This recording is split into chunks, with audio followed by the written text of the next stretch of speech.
Good afternoon. Welcome to the Livingston Parish Council meeting. Today is Thursday, April 24th, 2025. So today we have Mr. John Wascombe for the invocation. Mr. John? I'll be glad to. To get started, I just realized I'm supposed to do the prayer tonight, and let me say this. Sometimes you just don't feel like praying, but God is a big God, and He's always there and ready to listen. So I'm going to take just a moment and pray. Lord, thank you so much for giving me the ability to come before you in prayer and supplication to make our petition known. Help me do two things as a parish councilman. Help me care about the concerns and the needs of people and display your character. And number two, when it comes to making a decision, help me put aside my personal desire and put aside what might be best for me and look at it objectively from your side, what's best for the parish. Help me make that decision, even if it's not what I want or what's best for me. Give me the insight to see from your eyes, Father, in Jesus' name, amen. Mr. Brian Clemens, will you lead us in the pledge? To the flag of the United States of America and to the republic for which it stands, one nation, under God, indivisible, with liberty and justice for all. Ms. Sandy, will you call the roll? Mr. Goff. Mr. Mangus. Here. Mr. Artie. Here. Ms. Sandifer. Here. Mr. Shavers. Here. Mr. Watts. Here. Mr. Taylor. Here. Mr. Wascombe. Here. Mr. Copes. Here. Everybody's present. All right. As a reminder, if everybody would please mute your cell phones. Public input. If anybody wishes to have public input tonight, we request that you fill out a form. You'll get 4 minutes to speak. If you haven't filled out a form, you'll get 2 minutes. Please address the council. Don't address anybody into the audience. If you have any questions, we'll answer those questions after you sit down.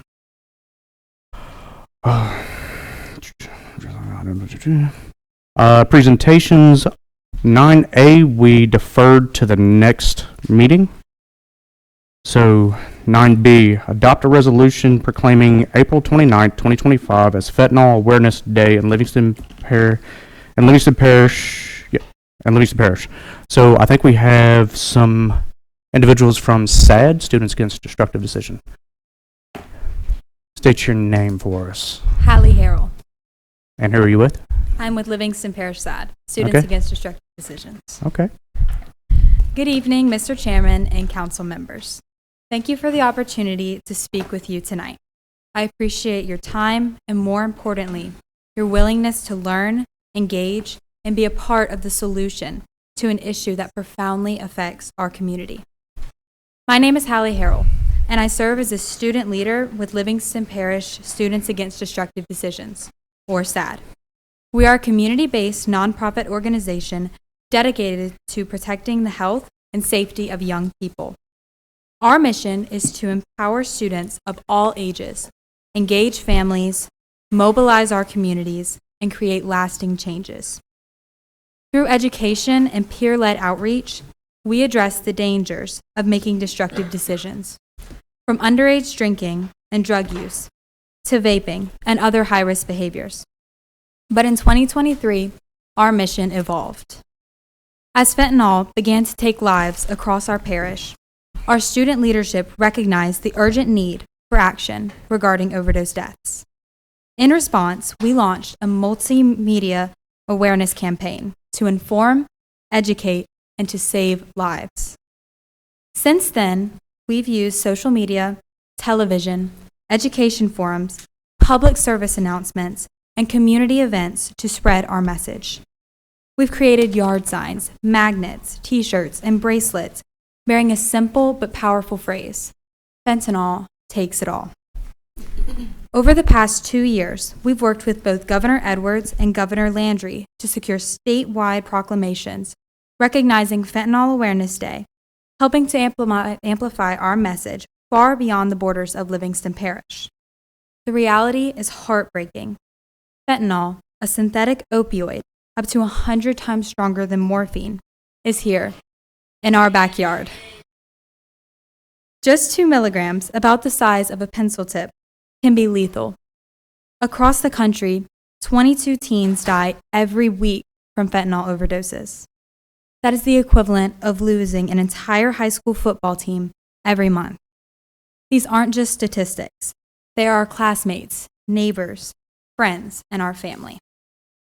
Looking ahead, we are organizing our most important event yet, a family summit, scheduled for June 20th and 21st in partnership with and funded by Florida Parish's Human Services Authority.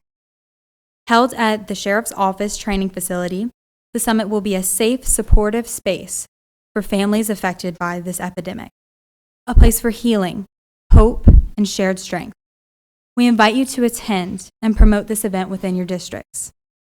We've provided you with a folder that contains a save the date for the family summit, as well as 25 fentanyl awareness bracelets that we request for you to pass out at your respective districts to spread awareness. We respectfully ask for your support as we continue our fight against the devastation fentanyl has and continues to cause in our community. Specifically, we ask for your vote tonight to adopt a resolution proclaiming April 29th, 2025 as Fentanyl Awareness Day in Livingston Parish, a vital step in raising awareness and promoting education. Fentanyl affects us all. Fentanyl hurts us all. Fentanyl takes it all. Thank you. Thank you so much. Ms. Sandy, we had a proclamation last year that we voted on, did we not? Do you want to read that proclamation again? Yeah? Yeah, let's go ahead and do it again, and we'll vote on it again. Whereas Livingston Parish Fentanyl Awareness Day aims to amplify parish-wide efforts. Her mic's on. Yeah, you're good. Parish-wide efforts to increase awareness and decrease demand for fentanyl, which is a highly addictive synthetic opioid that continues to drive the overdose epidemic. And whereas fentanyl is a synthetic opioid that is approximately 50 times more potent than heroin and 100 times more potent than morphine. And whereas drug traffickers and increasingly mixing fentanyl with other drugs by placing it in marijuana, cocaine, and other drugs, whereby many individuals that overdose and lose their lives do not realize that they have taken fentanyl. And whereas the Center for Disease Control and Prevention reports that in the United States, over 150 people die daily from overdoses relating to synthetic opioids like fentanyl. And whereas the Drug Enforcement Administration reports that over 300 fentanyl-related deaths happened in our country from August 2021 to August 2022. And furthermore, in 2022, the DEA seized 379 million lethal doses of fentanyl, being enough to kill every American in our nation. And whereas only 2 milligrams of fentanyl is considered a potentially lethal dose, being particularly dangerous for individuals who do not have a tolerance to opioids. And whereas young people and families need to be aware of this lethal drug and its dangers.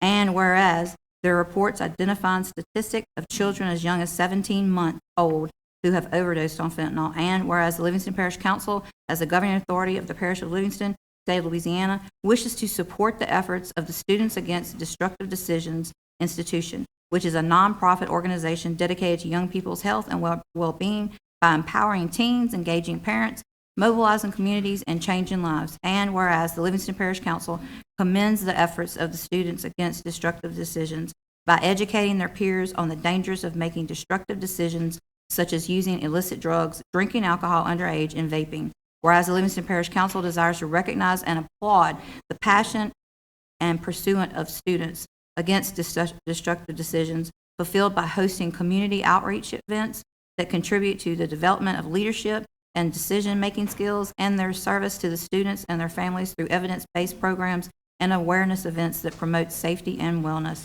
Now, therefore, be it resolved that the Livingston Parish Council desires to proclaim Tuesday, April 29, 2025, as Fentanyl Awareness Day in the parish of Livingston, state of Louisiana, and encourage residents to be aware and to share this information far and wide, declaring that no one is exempt from the dangers of fentanyl, and acknowledging that this is a critical issue that needs to be pursued to keep our community and loved ones safe.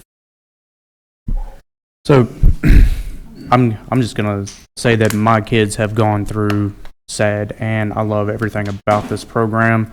They do a big summer camp.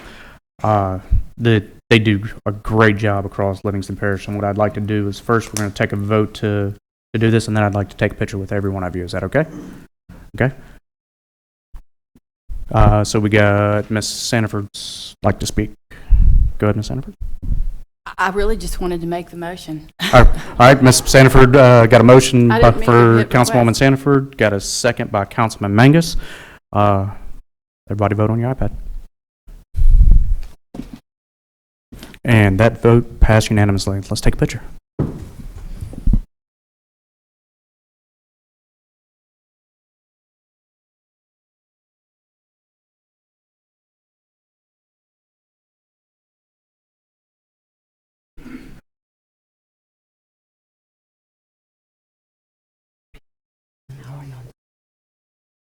How are y'all?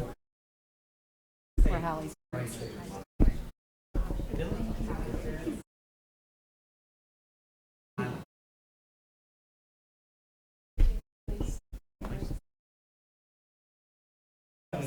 Somebody turn a face. Don't move, I gotta get your name. One of you are making.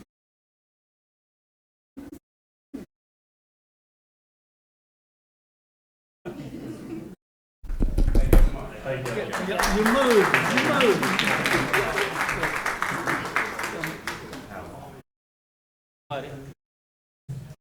Identify this.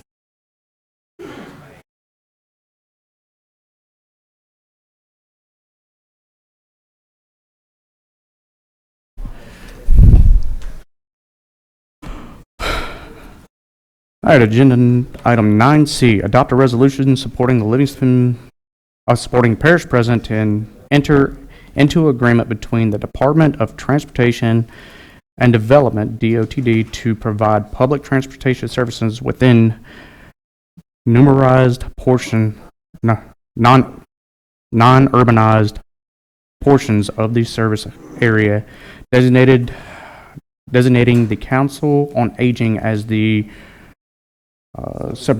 that one. Anybody would like to make a motion? Got a motion by Councilman Coates, second by Councilman Mangus. Okay. Vote on your iPad. And that passed unanimous. D, adopt a resolution authorizing the parish president to renew the corporate endeavor agreement between Parish of Livingston and the Livingston Parish Airport District. Got a motion by Councilman Waskins, second by Councilman Mangus, and Mr. Shavers request to speak. I'm just, I want to explain the way I'm going to vote and why. So last year, we granted them $50,000, which their agreement is for $35,000. Councilman Billy Taylor upped it to $50,000. We gave them that last year. And it is my understanding that we're giving them another $50,000. I'm also being told this is the last time that it'll be requested by parish funds to support this. I just want to make it very well known that when we were trying to change the home rule charter, there was a campaign against it that basically said that we were wasting taxpayer dollars for more attorneys, which was not the case. But yet here we are giving nearly, I think we're at $275,000 since 2018 to this airport, when that money can be utilized in well other areas in this parish. And I mean roads, and I mean animal control, and anything else that can be to better the parish as far as the drainage and infrastructure goes. I'm not against the airport idea. I just don't agree with spending taxpayer dollars to do it. The original CEA was for $35,000. I don't know why we're paying them an additional $50,000. But if they're going after grants to get more money, then I suggest they need to look for at other places other than the parish funds. We've got too much work to do in this parish, and I would not be a good steward of the taxpayer dollars if I didn't go against this. So, Okay. Councilman Goff. Turn your mic on. Got it? Sorry. So just so everyone knows how I'm going to vote, and that's going to be in support of this. And we invest as a parish in all different levels, Bass Pro being one of them, and everyone sees what we gave up over there to get Bass Pro in place and everything that's come up around it. So we have to invest in catalyst things to drive other entities into this parish. And that's what this airport does. If we cannot invest, and I'm going to say a $50,000 investment over a 8 or 10 year period that accumulates to the $200 or $300 something $1,000, we're in sad shape up here making decisions that are pushing back on things that are going to bring other industries and other things that are going to invest. And the purpose of trying to do those things is to keep jobs here in our community and also to get tax-paying dollars off of the rooftops of this parish. We're not lucky enough to have an Ascension parish where we have all these plants everywhere. And we've lived off the backs of the taxpayers, and we're doing our very best to get off of the backs of the taxpayers. But we got to keep moving forward. We got to keep surviving. And the number one thing is to build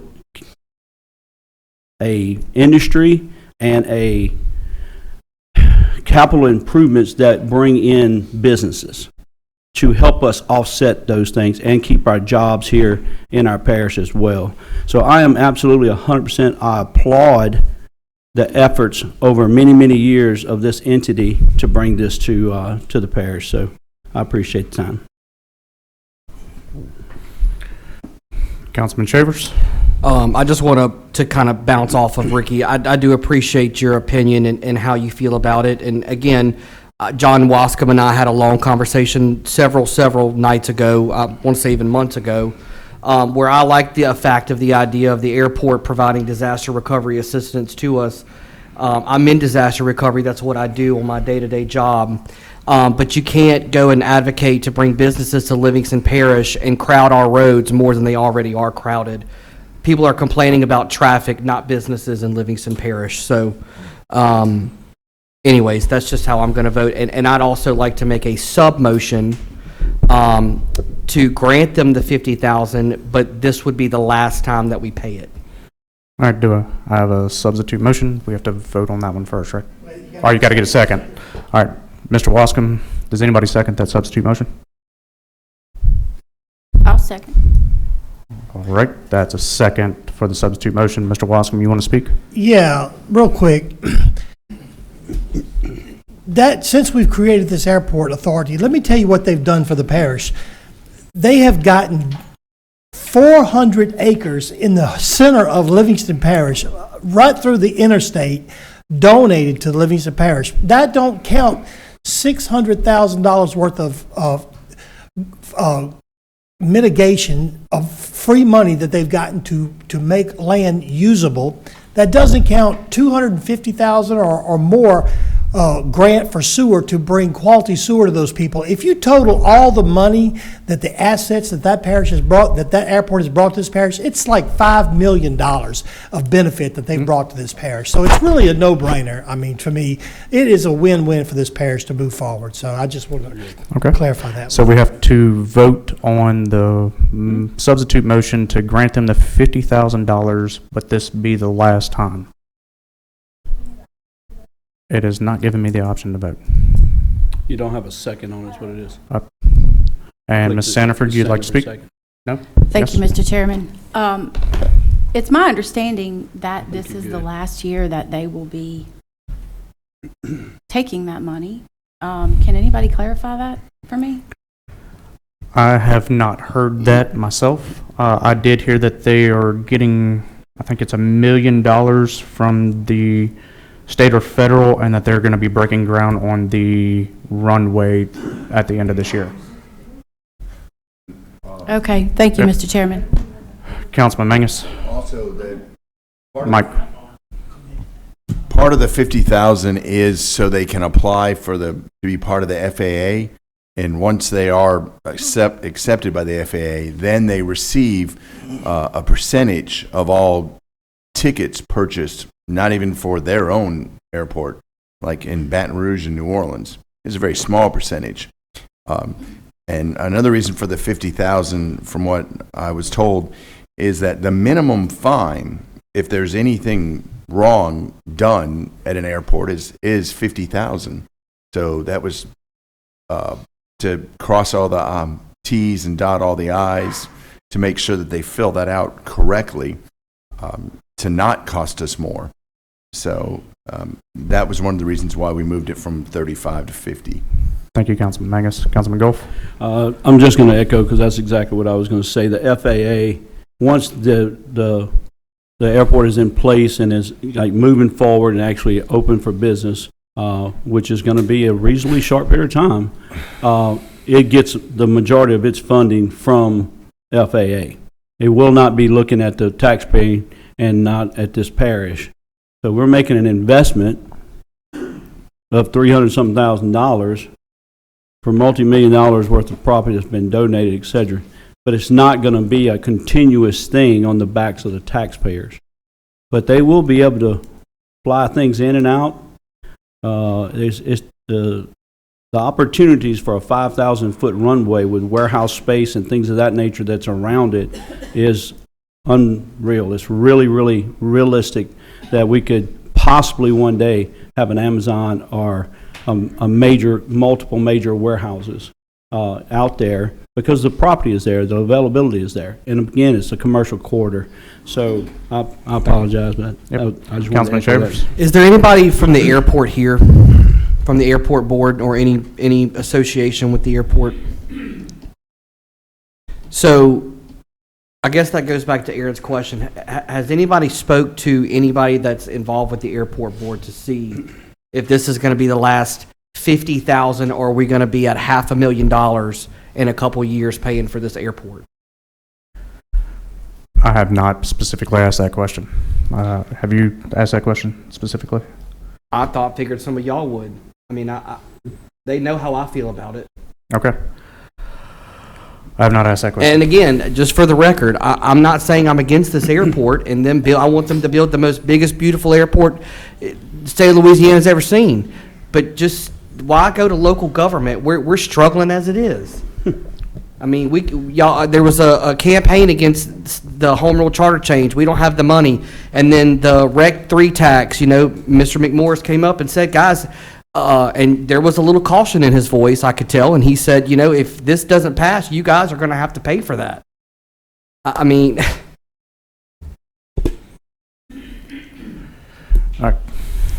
Councilwoman Sandford? I think that we could make a tertiary motion to bring this back on the next agenda just so we can have more information on it. Is that? You can move to table it or move to table it to a certain date. We have a secondary motion. We have to vote on that first. We amended the motion once Oh, I already. see. Well, I think you could probably move to table the amended motion or the substitute motion. Okay, so I will move.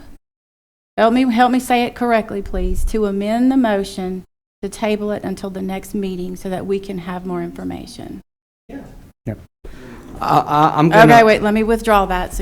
I'll withdraw that motion. I'm going to amend my sub-motion to table this agenda item until the next council meeting, which would be on the date of May 8th. Well, technically, a motion to table is not a substitute motion. It is a priority motion, though, that would trump the vote on the main motion. So if you want to just withdraw your substitute motion and move to table, that would be the... Okay, I withdraw my sub-motion and I move to table it to the next council meeting. Second. Got a motion and a second. Councilman Goff, if you'd like to speak again. 50,000 this year, 50,000 next year, 50,000 the following year is a minimum amount of investment for what we're getting in our return. That's where I'm at. If we're going to give them 50,000 this year, I mean, we can always say no next year. I think we make the decision tonight and move forward. Thank you. Okay. So we have a motion on the a substitute motion on the table to, or on the floor to table this until next meeting. Vote on your iPad. Question. Yes. If we vote no against that, Then we have to vote on the then original. you still have to vote in the first one. Is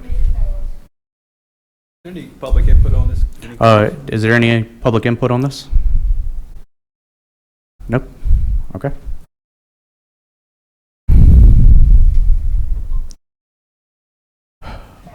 So that motion failed. You got 4 to move it. That would be Councilman Shavers, Councilwoman Sandiford, Councilman Coates, and Councilman Erdy voted yes to table it. The rest voted no. Now we're going to revert to the vote on the original resolution. Vote on your iPad.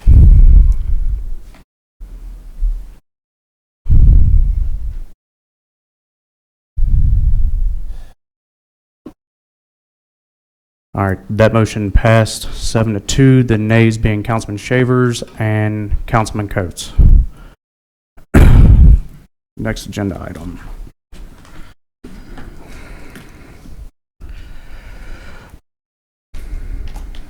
Adopt a resolution in support of the Livingston Parish President executing the entity-state agreement between the Livingston Parish Council and Livingston Parish Department of Transportation and Development for the Livingston Parish Linder Road Improvement State Project number H001826, funded through the Louisiana Department of Transportation and Development by the Capital Region Planning Commission, Baton Rouge Urbanized Area Metropolitan Planning Organization, MPO, project section process and located matching funds and local matching funds. Do we have a motion? Got a motion by Councilman Mangus. Got a second by Councilman Wascom. Does anybody here to speak for or against? Not Wascom, Councilman Watts. I will get it correct tonight. Pull myself together. Is anybody here to speak for or against? No? All right. Vote on your iPad.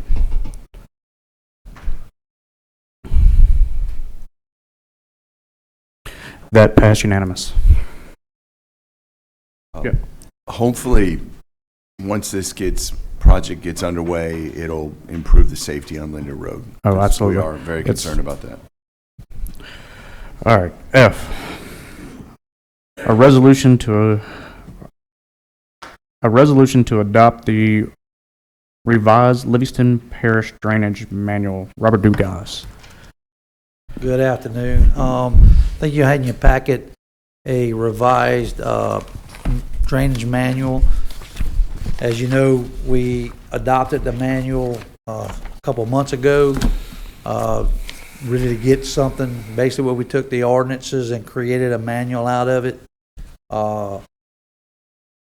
We were concerned about the moratorium getting over with, so we wanted to have that in place.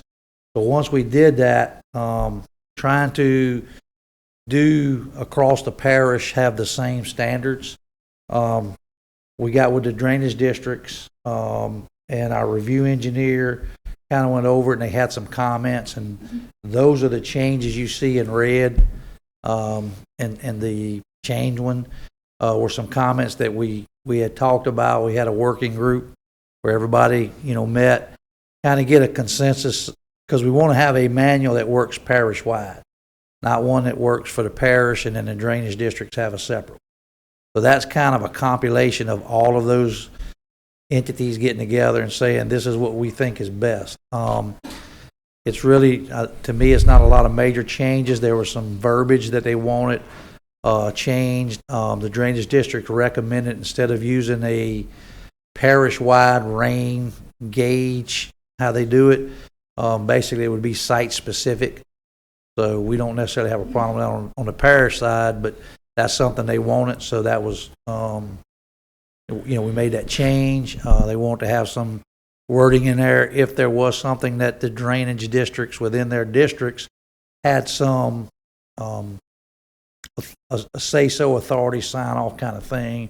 We made those changes, and I think we had a couple of things about the field mitigation versus the stormwater retention mitigation. So that's just to clarify those. Those were the changes. I think the major changes. I think everything else was kind of some wording and stuff. So if y'all have any questions.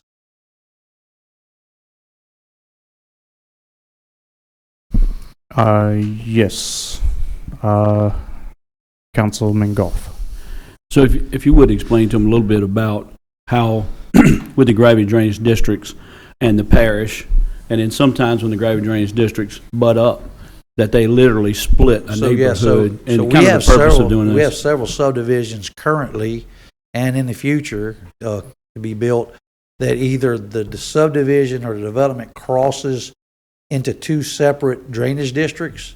Some go, half of it's in the drainage district, half of it's out in the parish. So that's why it was important for us to try to get something parish-wide that everybody could live with, to make sure a developer didn't have to build the standard in one side of the subdivision and another standard in another. So that's kind of what, and we'll continue to do that as we move forward in this progress. Like I say, we have a working group now with all the drainage districts. They meet regularly. Luckily, that's one meeting I don't have to attend. I've got somebody assigned to do that. But so we were working through all of these issues as we work through the drainage master plan. We will probably we'll probably bring back some more recommendations for changes. So, Okay. But I think it's important that we talk through all of those, make sure everybody's on board with it before we bring it to you to adopt. All right, Councilman Coates. Mr. Digas, you said that. It is.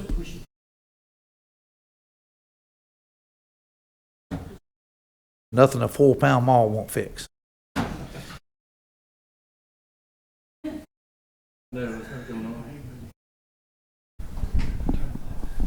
All right, so what I was going to say is, you spoke about the fill dirt, The field mitigation, yes. fill mitigation. Is that consistent with the FEMA fill mitigation Yes, that we so- had voted in earlier? Again, what we're doing is for CRS, to get us back into the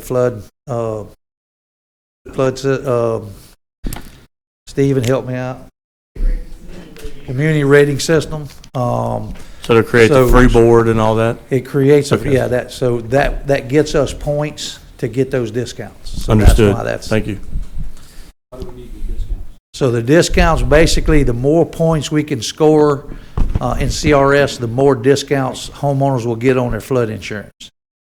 So I think it's a percentage based off of the number of points we get.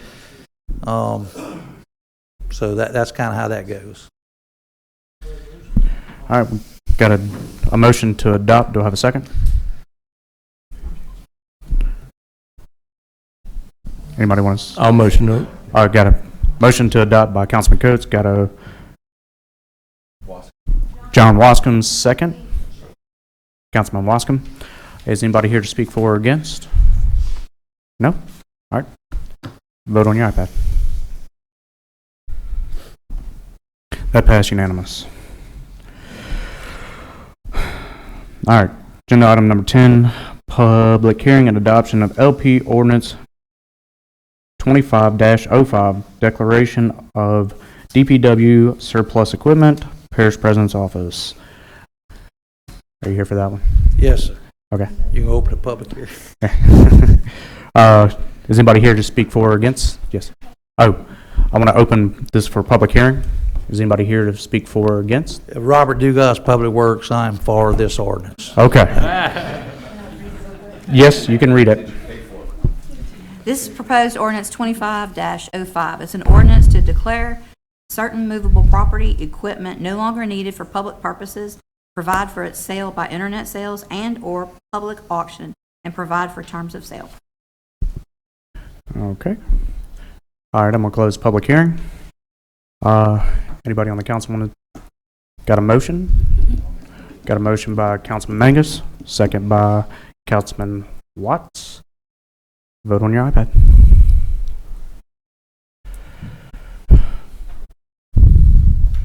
That passed unanimous.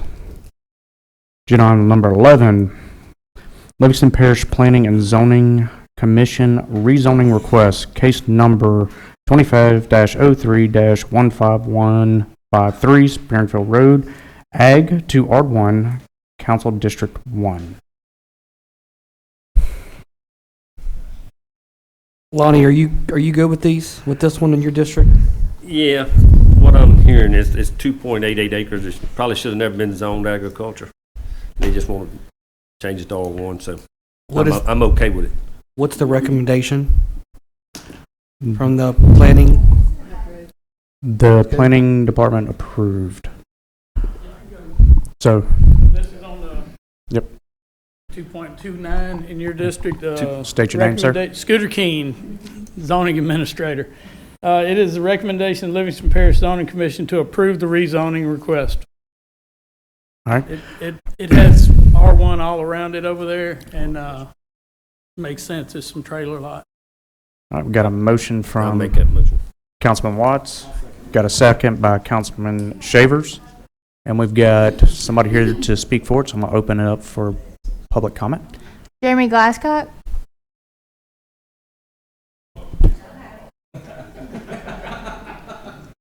We're going to have to talk about that, Mr. Jeremy. All right, so we've got to close the floor for public hearing. Vote on your iPads. That passed unanimous. 11B, case number 25-04-24, 640 Heritage Lane, Ag to R1, Council District 9. Yes. I just want to make some points here. I'll be to the point with the fact that I'm against the changing of Ag to R1. When I ran on density and slow growth, and I promised my constituents that I would do my job that way. Well, that promise does still stand. And moving past that, I had the fortune to ride with Mr. Jerome down through that area several times, and it's nothing but a very many acres, hundreds of acres of wooded land amongst all this. And he suggested, and I agreed with him, that this should be tagged with Ag.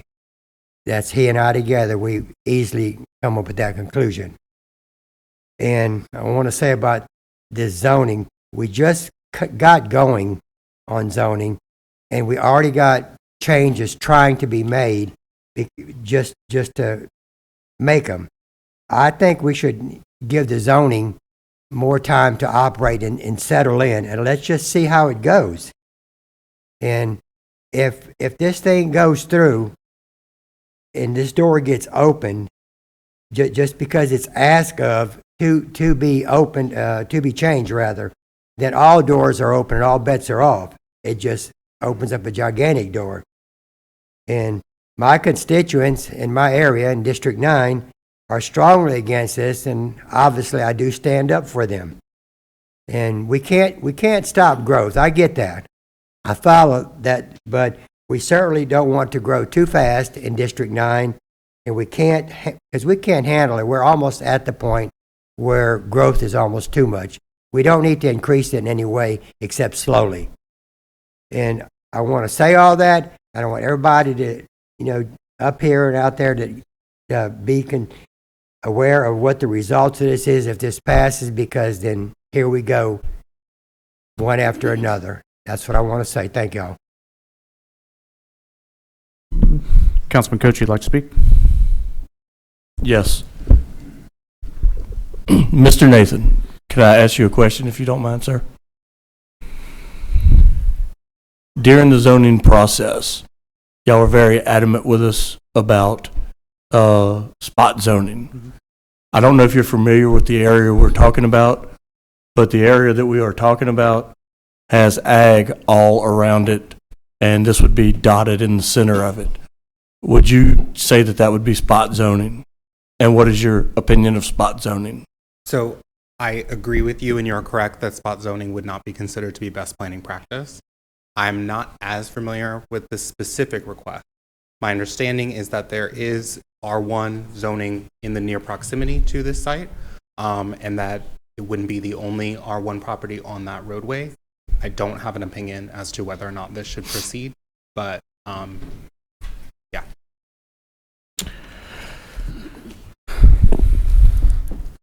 Did planning and zoning? I would like to ask another question. Go ahead. Would it be inappropriate to invite Mr. Nathan up here to take a look at what we're speaking about? I don't have a paper copy of it. Yes, please. This is the road coming in, I guess, from Blood River. It comes in and then it turns and goes, you can't hardly see it. It's up here, but it's split. This whole distance. The opinion is that, one would that, Yeah, I did speak with Mr. Scooter about this previously. We have not given an opinion on this to the planning department. But again, I would say that with the nearby proximity to R1, I can see arguments being made either way that this is or is not spot zoning. Okay, so let me ask you another question then.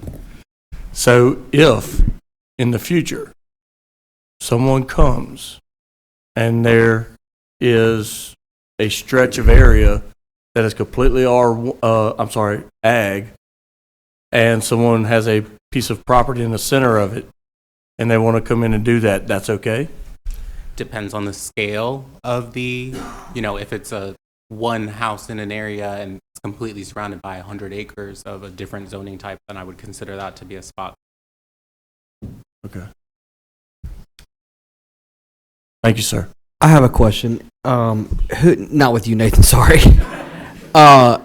Is there anybody in the audience that requested this? Are they here? Ross Kinchin. I'm here on behalf of my client who's requesting the rezone. Yeah. You own the property? No, sir. I'm the surveyor of the property, and so I'm just here representing the owner. What is their intentions with the property?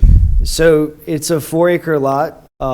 We discussed it at the Planning Commission last month, and he is wanting to divide the property. And since it's a 4-acre lot and it's agricultural, you can't have a lot smaller than 3 acres, as I'm sure y'all are aware.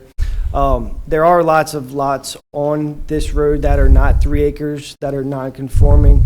So it was the conclusion of the Planning Commission that, first of all, it's not spot zoning based on the conversation due to the proximity of R1 coming down Hutchinson Road, and also because there are smaller tracks on this road already. It is correct, there are timber land all around, it's warehouse all over. However, on this exact road, there are lots smaller than 3 acres, but that was done prior to the zoning. So again, what's his intention to do with the property? He's wanting to divide. There's an existing mobile home on the property, and he's wanting to divide it because 4 acres is too large. Then he doesn't want the lot to be 4 acres. Not sure exactly the purpose of that. However, he did purchase the property prior to zoning being passed. So this is kind of, I have several clients who kind of got caught in the crosshair of, they bought something, zoning passed, and we're trying to make the best. So 24640 Heritage Lane, how many acres is that in total? It's 4 acres total. 4? Yes, sir. So as of now, it can't be divided because of the agricultural zone. Okay, all right. Is there anybody else to speak for or against this? Councilman Goff? Turn the mic on. Got it. So just so everyone understands, R1 is the most restricted residential zoning that we have. You can go to different zonings and have smaller pieces of property, if I'm not mistaken. But this gentleman has a 4-acre tract, and in order for agriculture, you can put a home on there, but it has to be 3 acres. So if he would like to do whatever he wishes with it, he can't do it. But he's going to R1, which I support 100%, because if we're going to have lots in the community, if we can have every house on a 1 acre tract of property, I think that's a pretty good thing. So if we can take a 4 acre tract that's in agriculture, that is surrounded by other residentials, and put it into a R1 status, then that allows them to put 4 homes, yes. But it's on an acre of each one of them. And I would think that that would be a pretty good looking Livingston Parish down the road. So I just want to make sure everyone understands why I think, and I'm speculating why he's trying to go from 4 acres in agriculture to R1 so he can do 4 individual lots. R2, he might want to go 2 and 2, I don't know. Councilman Shavers? Yes.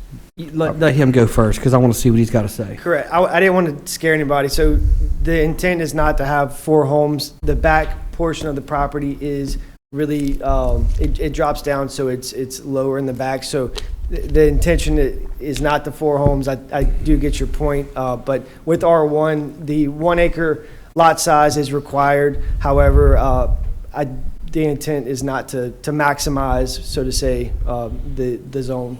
Well, let me ask you this. Is his intention to put mobile homes on it? I do believe he is not trying to do anything himself. I do believe he may sell the property. However, to maximize his investment, it makes more sense to divide it to where he could sell the mobile home on a tract, and then he could sell the land separately. But to my understanding, his intention is not to actually put a home on the property. So why is he wanting to rezone at this time? Because it opens the door for people to buy the property. Right now, he can only sell it as one piece to one buyer with one home. With R1, as we discussed, you can divide the property, and it opens the door for a bigger investment. And he did purchase it prior to zoning, so it's one of those situations where he has it now, the zoning's passed, and, you know, as my client, I'm trying to do my part to help his investment to where he's not out in the hole, I guess you could say. Is there utilities on the property? Yes, sir. Okay. Okay. Councilman Watts? I take it he's going to put a road down it? It has a lot of frontage. I believe there may have to be a driveway put into the lot in the back. There is an existing driveway for the mobile home that's there now. Being it's divided like that, do we require 60-foot servitude? Yes, sir. We do? Yes, sir. Up to public parish standards? Yes, sir. He would still have to go through the whole planning process, but as of now, we can't submit because it doesn't meet the zoning requirements, so we're having to backtrack a little bit, and then we'll move forward depending on outcome. Councilman Mangus? What flood zone is this in? It is 80% flood zone X. The back portion where it gets low, it does go into an AE flood zone. So he's staying clear of the back portion. The middle, where the mobile home is now, that's in X? That's correct. Councilman Wascom? Yeah, real quick. Right now, it's 3 acre tract, you say? Or It's a 4 acre tract. And you want to subdivide and create how many different tracts? So as of now, he can't do any. So the goal is to get the existing mobile home by itself and then to create another lot behind that's vacant. So you would take that one tract and create 3 tracts? Technically, as we spoke on, with the 1 acre minimums, he could do 4, but that's not the intention of what he's wanting to do. I believe he's wanting to get the mobile home on its separate track and then have vacant land behind it that he could sell as well. Okay, if I guess my question is, if you subdivided that one tract out, made that section, if we rezoned that area where R1, then the rest of the 3 acres would still be ag. Is that correct? To my understanding, I think you have to, the whole thing has to be rezoned first because it can't be divided without it being R1. So right now, since it's 4 acres in ag, we couldn't even submit to divide the front portion out because it doesn't meet the 3 acres. But that is a good idea. All right. Councilwoman Sandiford? Thank you, Mr. Chairman. To me, this doesn't sound like a solid plan. he's asking to be rezoned, but he really doesn't know what he wants to do with it yet. He just wants to sell it. And for us, for me, that is a bridge that I don't want to cross yet, where we are in the zoning plan, where we are in this whole adventure of zoning and land development. And can you clarify I'm Yes, not ma'am. getting a solid plan. Correct. So he purchased it to divide it into 5 lots a few months ago, and then he was going to sell lots. It's, someone who invests in real estate. And so with the zoning, the 5 lots went out the question because we have to have, right now it's agricultural. I was under the impression it would be R1 residential because the surrounding properties, it's a residential area. So before we even get to the next step of solidifying how we're going to move forward, we have to get past this point. We will charge him to do the survey and all of that, but if it doesn't get past this, then I'm not going to, continue to bill him for hours. Sure. However, we did have the initial plan where he would have the 5 lots laid out with a few on the road and some in the back. However, that's not the direction the council wants the parish to go, and I understand that, and I think zoning is a great tool to mitigate these high-density areas. So with these 1-acre lots, I feel like you're accomplishing the goal of low density in these rural areas while still being able to grow slowly. I do everything from subdivisions to small family partitions, and one thing to point out, at the planning commission meeting, a lot of the residents said that they want their families to stay there and to live there. Well, technically their properties are not big enough to divide for their family members to stay on because it's agricultural, and you have to have at least 6 acres to divide it for. Okay. So with that being said, it is a nice area, and with adding, another home, I personally don't believe it's going to change the landscape of the area, and the plan is to invest into Livingston Parish and to continue to grow for families to move here. So what I'm hearing, and thank you for explaining to me, what I'm hearing is he purchased this land a few months ago, knowing that we were going through all of this radical transformation for smart growth and strategic growth, knowing that he was going to need to subdivide. To me, I'm so sorry, but I can't support that. It just seems too scattered, and I don't know why. I don't understand why someone would. I don't know if the conversations were had with the planning department or the councilman from that district all along. I don't know, but this just seems very unorganized, and he's not here to speak. Well, I'm here to represent him, but the zoning has been going on for probably a year or so now. So in my industry, we have to keep going. There's a lot of Sure. There was a lot of pausing throughout the moratorium and such, and so to me, to be able to continue to have a livelihood, the investors I work with, we still try to get them to the finish line, and in this specific case, we actually couldn't figure out whose district it was in. It was technically in Mr. Coates' district, and then it was Mr. Erdy's district because the line They somewhere changed. It changed, and Okay. so for a while there we were kind of confused, but we finally got it straight. It is in Mr. Joe's district, and so the plan. I'm sorry if I'm not being clear. The plan has always been very clear.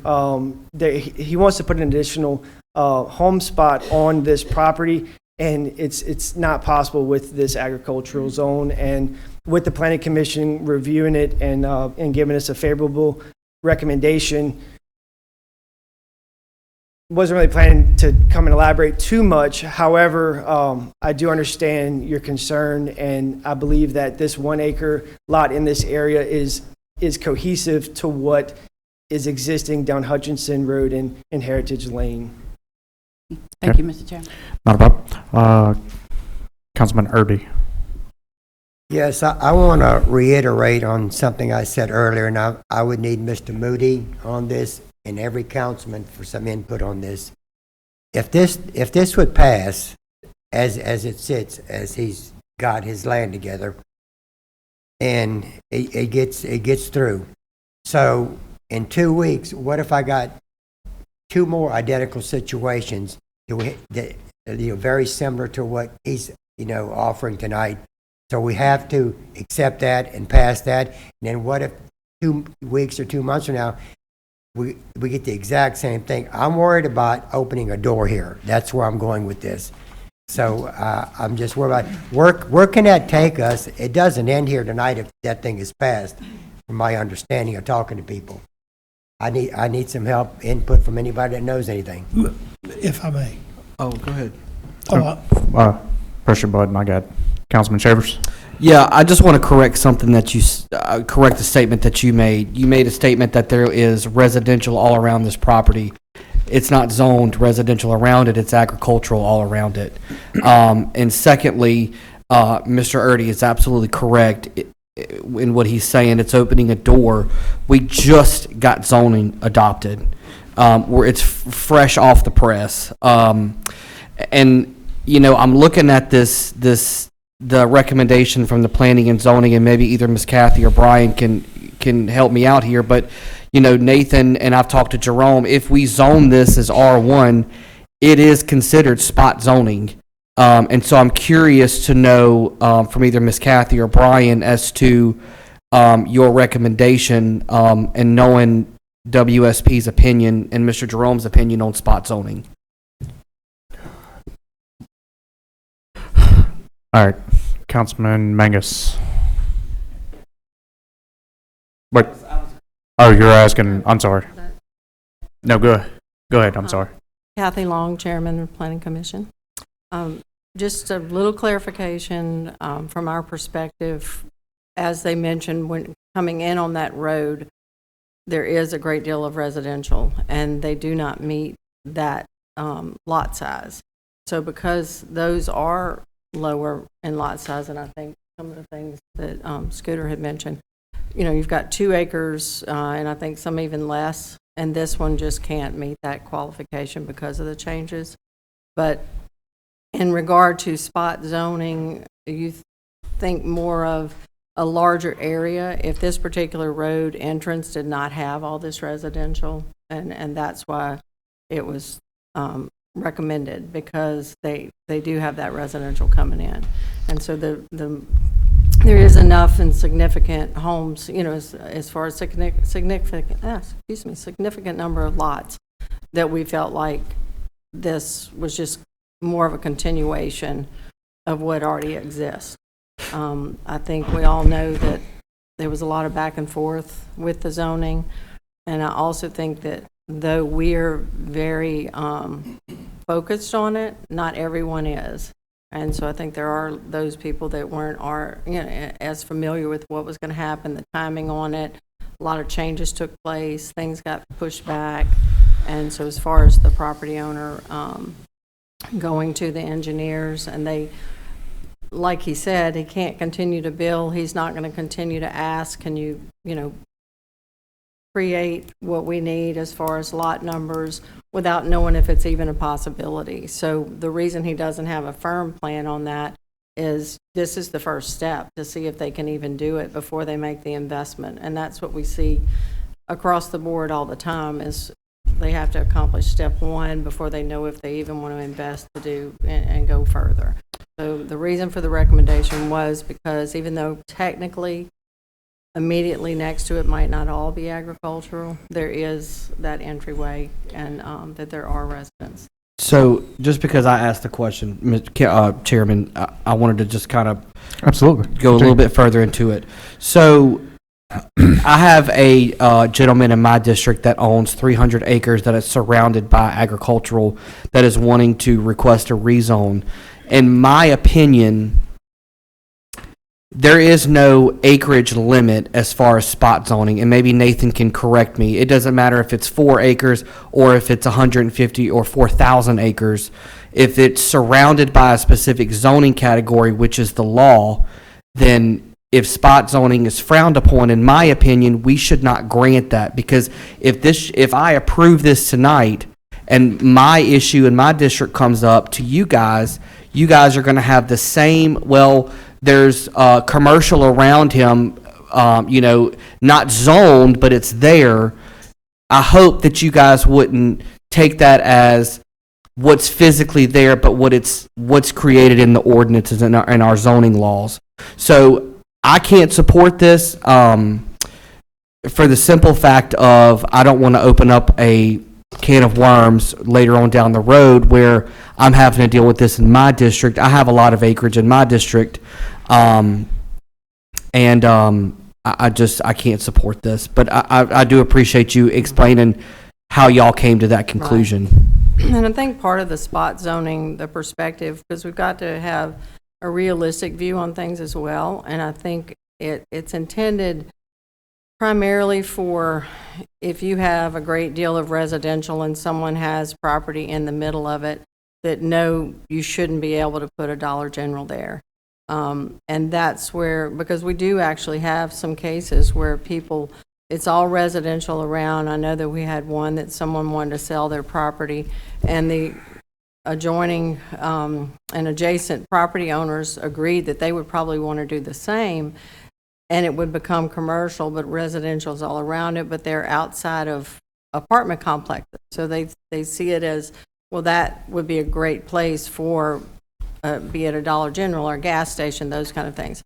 But how that'll be approached, we don't know, at this point. And so we also have to look at the fact that sometimes you have to have flexibility in that, knowing that you are removing the commerce, as far as the ability for that commerce for property for people that have owned properties that suddenly the decision has been made. You made the comment that spot zoning is frowned upon, and that is correct, but frowned upon, I think, leaves it open to interpretation and to the objective observance of, okay, what are we dealing with in this isolated situation? And I think that's where we have to create opinions based on the circumstance, and versus frowned upon versus breaking an ordinance, two different things. Well, I think the frowned upon came from the professionals that we hired, and that was the advice from them, which is why there was no spot zoning in my district, because of the opinion of the professionals that we hired. And I think that you guys should seriously take that into consideration when making decisions. If you zone this as R1, it 100% is spot zoning. Right, and I'm not disagreeing, but I'm saying frowned upon versus not allowed are two different things. And frowned upon leaves that opening for, let's take these particular circumstances into consideration and make that decision. And we do take the decisions very seriously, actually. And so, I don't think, because, again, I think frowned upon leaves that opening to look at that individual situation. And that's how we've, tried to approach it. So. Okay. Councilwoman Sanford? Yes.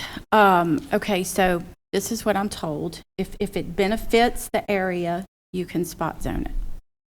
It's not illegal, just pervert. Now, what I do want to know is clearly and concisely, Mr. Kitchen, if you could, what is the future land use designation for this? As far as why does he want? For residential purposes, yes, ma'am. For what? Does he have a plan? Yes, he is going to divide the property to sell it. But he doesn't know what he wants to sell it for. He just wants zoning so he can sell it. No, ma'am. He wants to sell. He's a real estate investor, so this is how he makes a living for his family. So he has purchased this property. He's cleaned it up dramatically. It was an old, abandoned, dilapidated mobile home on the property that he removed. There's another mobile home on the property, so there was two mobile homes. He removed one, cleaned up the lot. His plan is to divide it and to sell it to make some money for his family while cleaning up the area. So that is his 100% plan.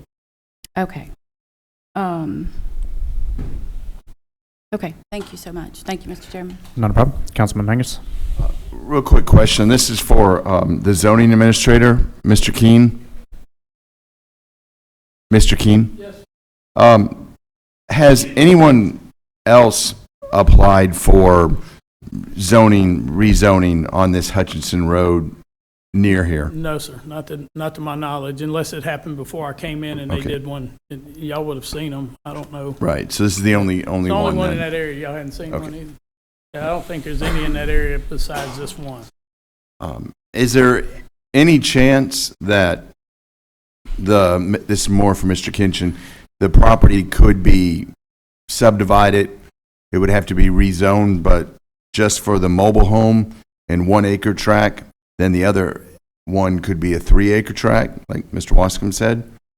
Based on my knowledge, I won't be able to submit anything to the planning office unless it's zoned, unless I meet the zoning qualifications. And so since it's R3, I can't submit anything with a lot that's less than 3 acres. I mean, ag, 3 acre lots. I can't submit anything that shows anything less than a 3 acre lot, or it won't be reviewed. They'll deny it.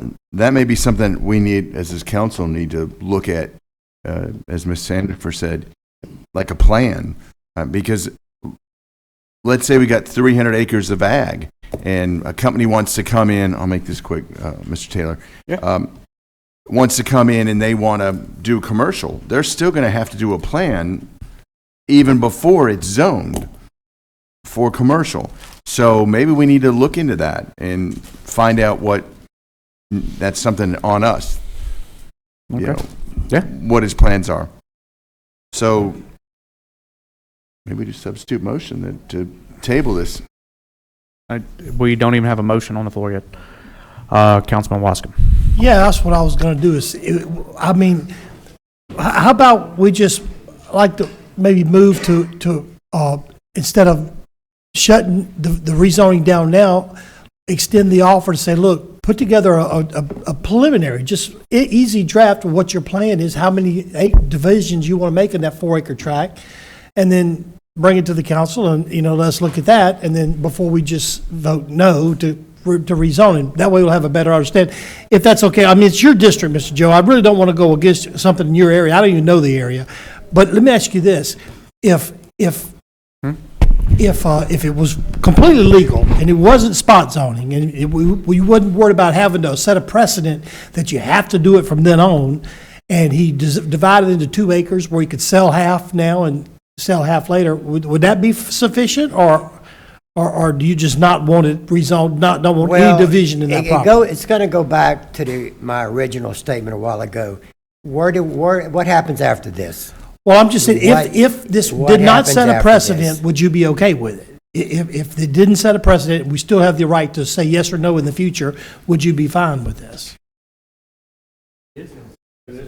Well, I disagree with that, but I'm just. I know where I'm at. I know my people, and I don't want to step out there and make a mistake. So I'm.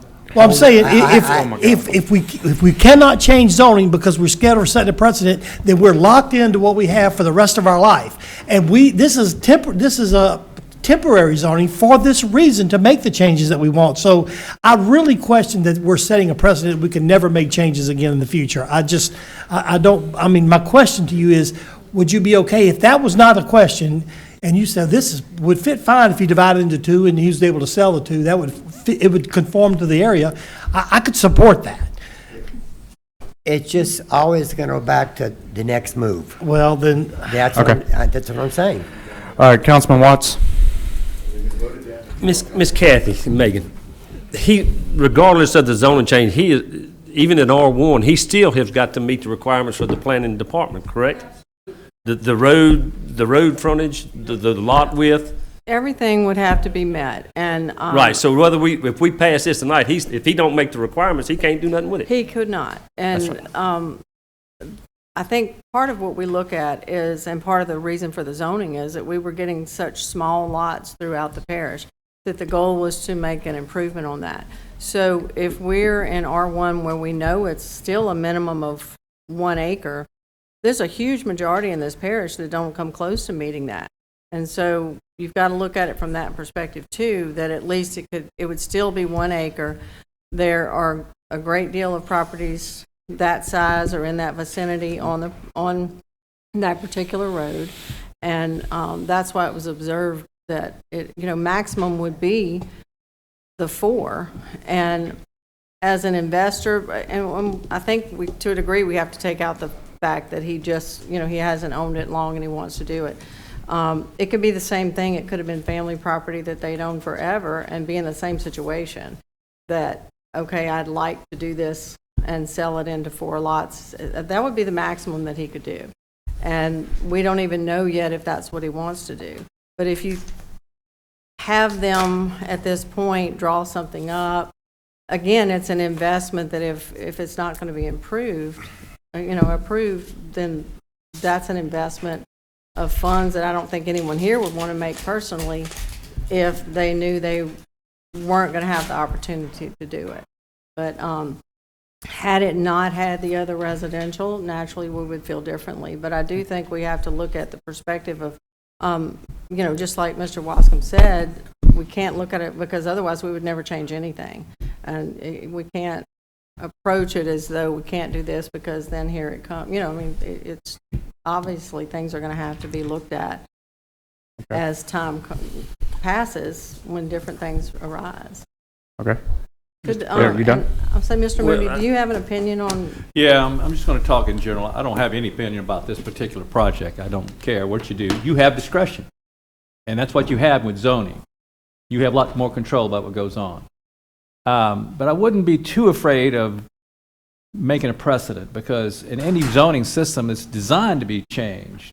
And every piece of property is slightly different because they're not all on the same lot.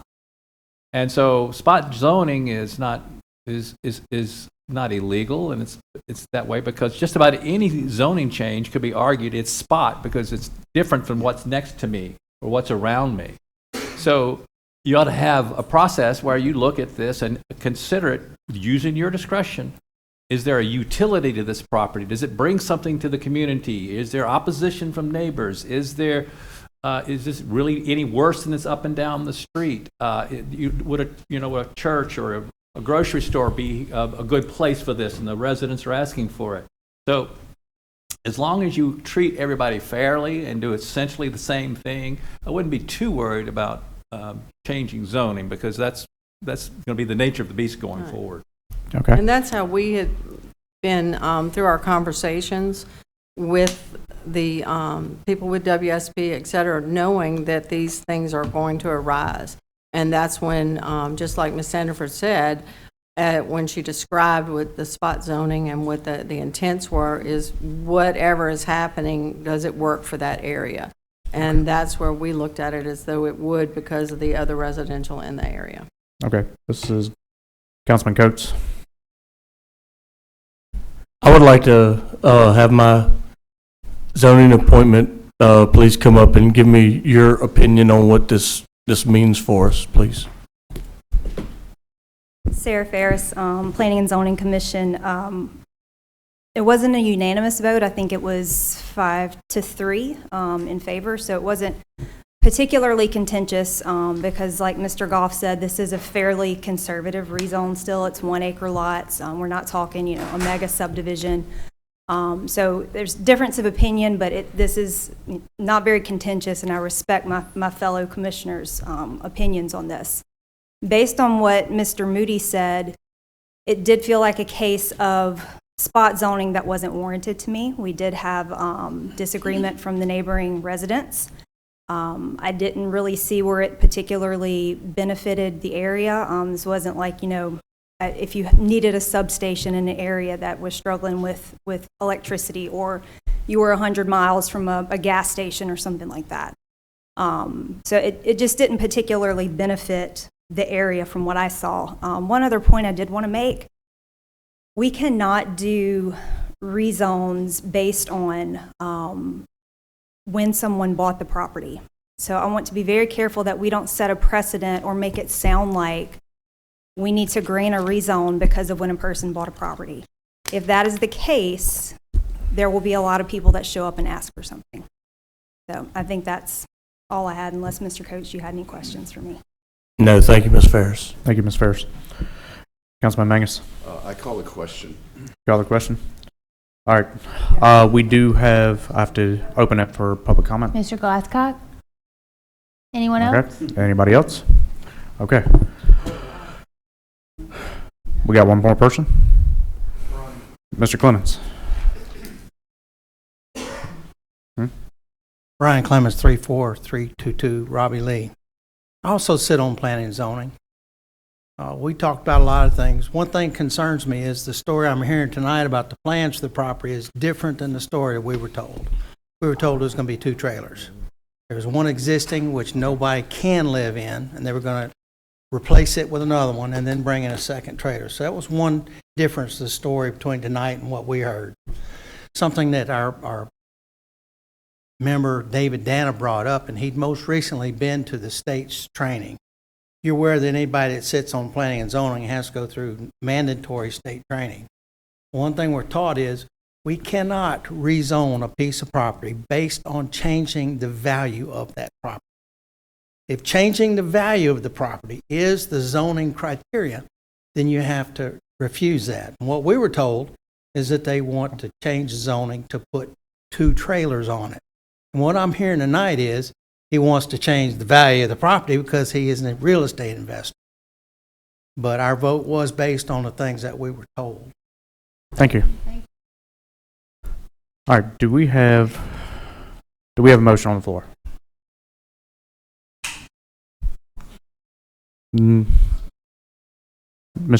Nobody made a motion.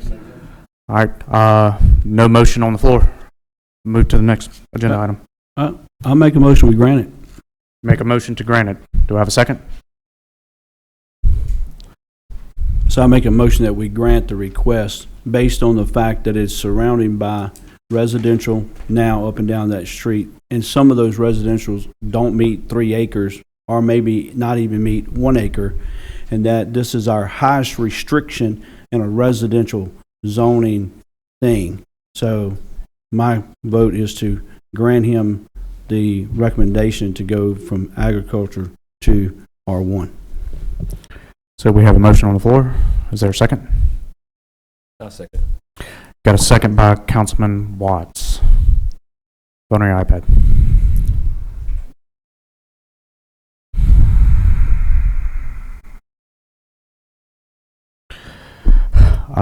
That failed. The yeas were the nays were, I don't know how to do this one. The yeas were Councilman Watts, Councilman Taylor, Councilman Wascom, and Councilman Goff. The nays were Councilman Shavers, Councilwoman Sanford, Councilman Mangus, Councilman Coates, and Councilman Erdy. That failed. All right, move to the next. Number 12, Grants Departments. Adopt a resolution to authorize the parish president to enter into contract with L. King Company, LLC, and K Construction, LLC on behalf of the Coyell Community Water Association, WCCA, to make improvements to the CCAW Water Systems well site number 2 and well site number 3, respectively, using Community Water Enrichment Fund, CWEF, in the amount of $131,250. Ms. Heather Crane. Yes, Heather Crane, Grant Manager. So we received some state funding for the Coyell Community Water System to make improvements to 2 of their wells. And procurement was done. There's 2 contractors, 1 for each well site. Okay. I'll make that motion. Got a motion from Councilman Goff. Not Goff, Councilman Coates. Second by Councilman Mangus. Is anybody here to speak for or against? Nope. Vote on your iPad.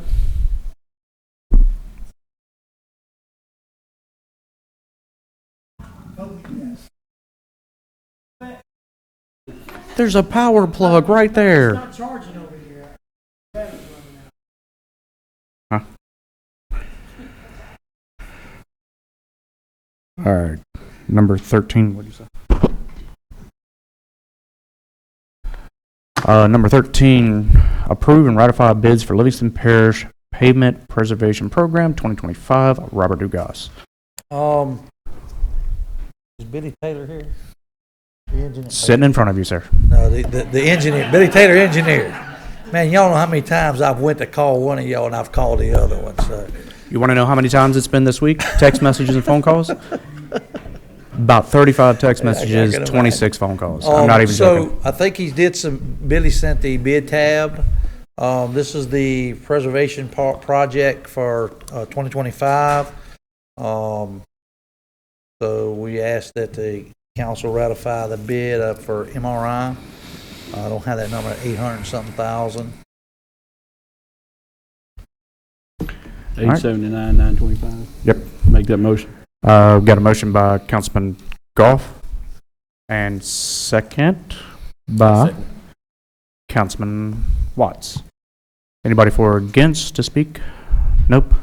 Vote on your iPad. Thank you.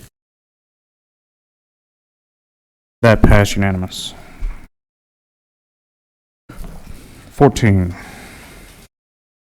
Adopt a designated representative for the Livingston Parish Council government, to the local ITEP committee per Title 13, Section 549A, and executive order of the government number JML 2423, conditions for participation in the industrial tax exemption program. Billy Taylor. So I can't make a motion, but I had a recommend. Go ahead. I'll make the motion. All right, make a motion. And I would like to appoint that ITEP member as our parish president, All right. Randy Delat. So I got a motion for Parish President Randy Latt by Councilman Mangus. Do I have a second? Second by Councilman Shavers. I did talk to the president. Uh-oh. He did say that he was honored and that he would be willing to do it. This also gives him the opportunity that he's talking with businesses, bringing them in to help with that as well. All right, anybody here to speak for or against? No? Vote on your iPads.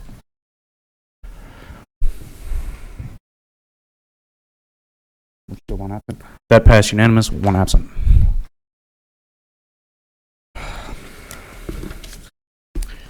All right. Introduction of ordinance, an ordinance to amend Chapter 117-52, notice requirements to remove door tags from hangars. I put this on the agenda. So this is really what we're doing is they already send letters.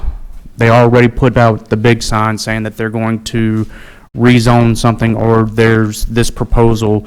What this is doing is we're spending more money on putting door hangers and having people walk out there when it's in the paper, it's in a big sign that you pass by.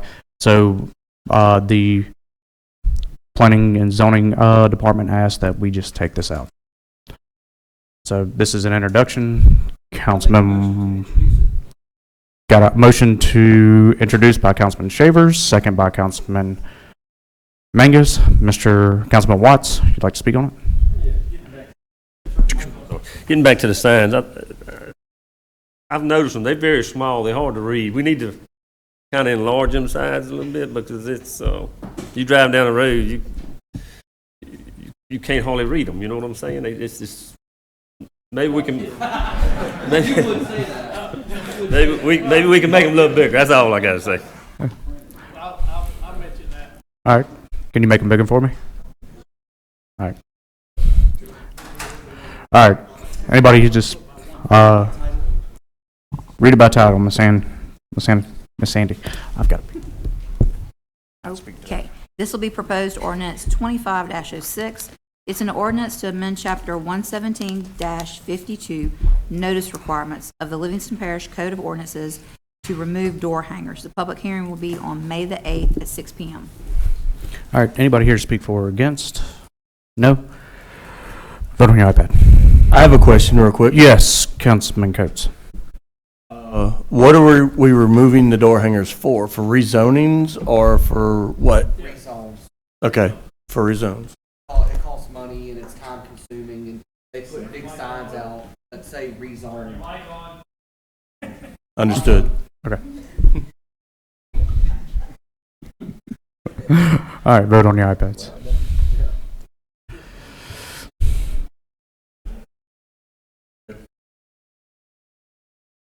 That passed unanimous.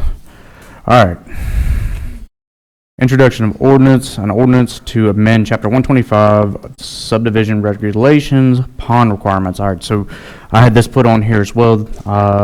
The Planning and Zoning Department, or the Planning and Zoning Board, sent this to me, and we discussed it at the ordinance committee. What it is that this is only for businesses.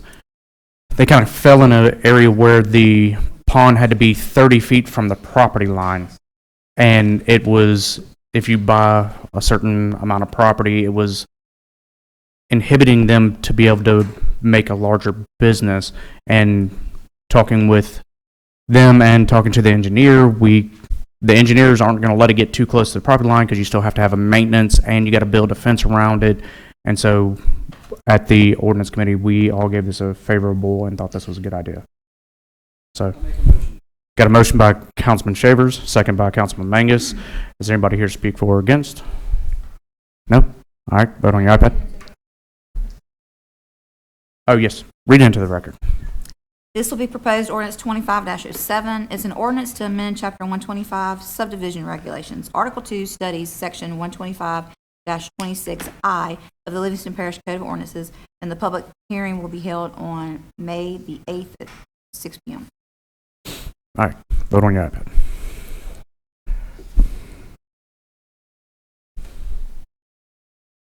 That passed unanimous, 8, 1 absent. All right, introduction ordinance, an ordinance creating the prohibition of the sale of, let's just go ahead and call it kratom. Yeah, I'm not even going to try that. Let's call it kratom in Livingston Parish. John Mangus. Floor is yours. Thank you.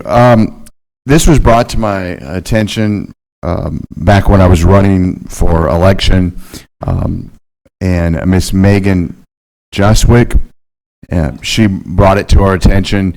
The sheriff has also wanted this back in 2023. I think it's and Mr. Dr. Coe, the coroner as well. I think this is a serious issue, and we try to do the best for people. So we put this on the ordinance committee, Mr. Shavers did, and we went through it. We had a very good presentation. We also have another guest here from Deputy Touday from Ascension Parish as well. So I'm going to turn it over. Do we have any speakers? Can you give the advice to everyone here from the sheriff and from the coroner? Yes, if is Mr. Jim Brown still here? Yes, can you come up, Mr. Brown?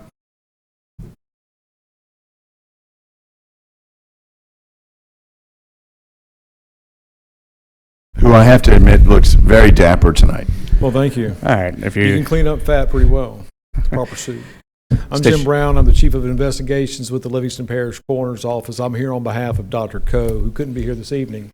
I was asked by Mr. Mangus to give our input on to what we believe to be a problem with kratom and other drugs that are occurring in Livingston Parish.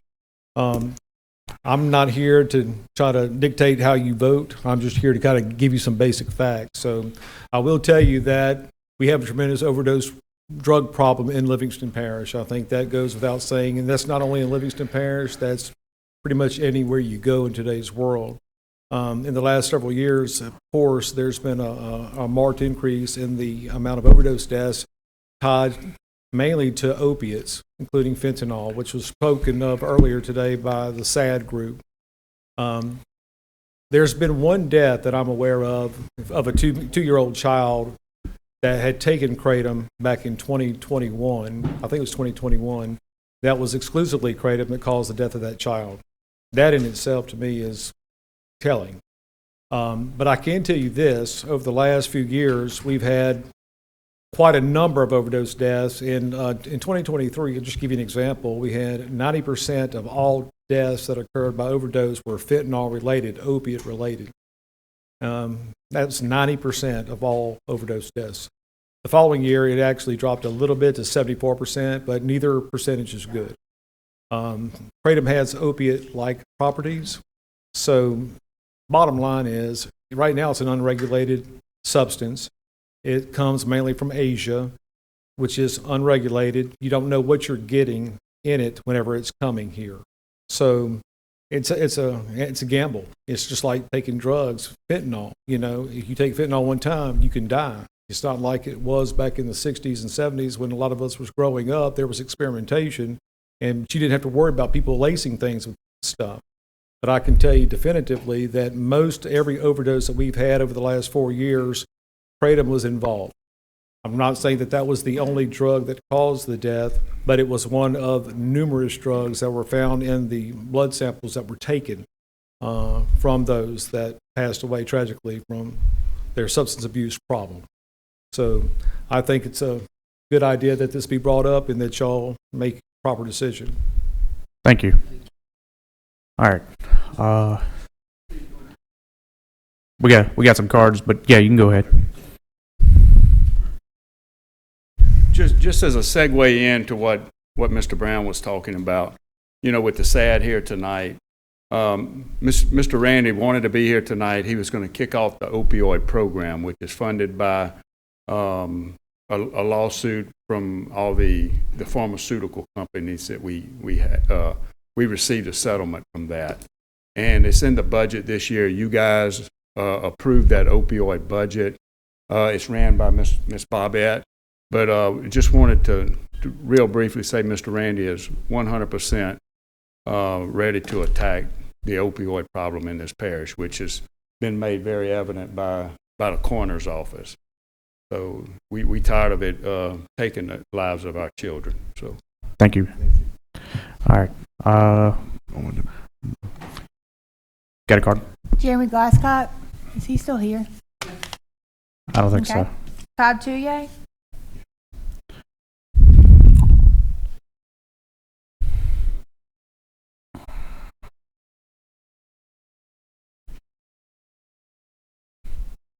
Good evening. My name is Todd Touye. I'm a lieutenant with the Ascension Parish Sheriff's Office. Been working narcotics for 16, 17 years now.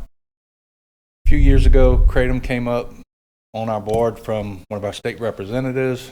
I was asked to look into it, done extensive research. I see both sides of their argument.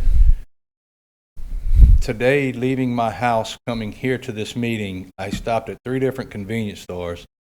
And all 3 of them, I noticed one product, which is under the kratom umbrella specific, which is 7-hydroxynitrogenine. That is 13 times more addicting than heroin.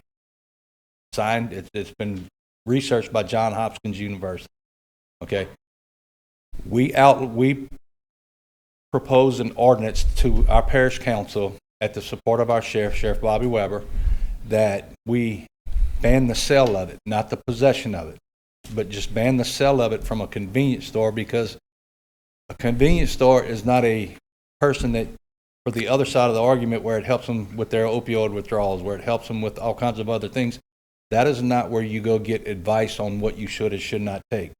What's being sold, as the coroner said, what's being shipped in from these countries from Asia is in metal containers that is not regulated like medicine is when it's shipped into the U.S. Medicine is in a quality controlled environment to where no outside contaminants can enter it. This is shipped in just metal containers which get contaminated. And the majority of these byproducts, which is different types of kratom, which is your liquids, these are all extract. These are all synthetic. These are all really bad stuff. So that's what we got our parish, not to criminalize individual, because it's against the law to possess tons of drugs, but people still do it. All right, it's to stop the stores from selling it. Since we've done that, prior to that, when we would execute search warrants at homes or make traffic stops, it seemed like all the time we were finding kratom packets around a lot of this. Since we've outlawed the sale of it in the stores in Ascension Parish, we might have seen it a handful of times, and most of them wasn't from our parish. So that is where we took our stance until the state can come in and finally adopt a law that whatever they decide to do, then our ordinance, from what I understood, would be completely dismantled at that point and would follow state law. All right. Thank you. Yep. Leanne Pearson.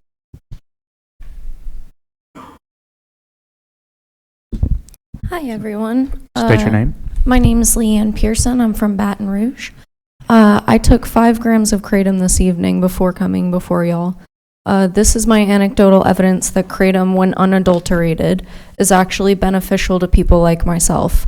I hope that I can bring light to how helpful this herbal supplement can be. I've had chronic pain most of my life, as well as severe depression and anxiety. I thought the only thing that would help me was pharmaceuticals. I was on multiple medications for my depression and anxiety as a teen, and I didn't feel myself. I felt like a zombie. I finally decided to take my health into my own hands.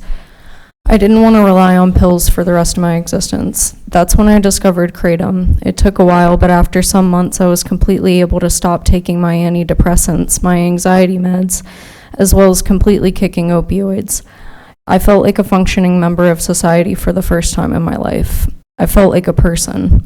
Now I've used it daily for a little over 10 years, and without this being easily accessible to me, I likely wouldn't be standing before y'all today. On the psychoactivity of kratom, first I'd like to define the term psychoactive. To put it simply, it means mind-altering.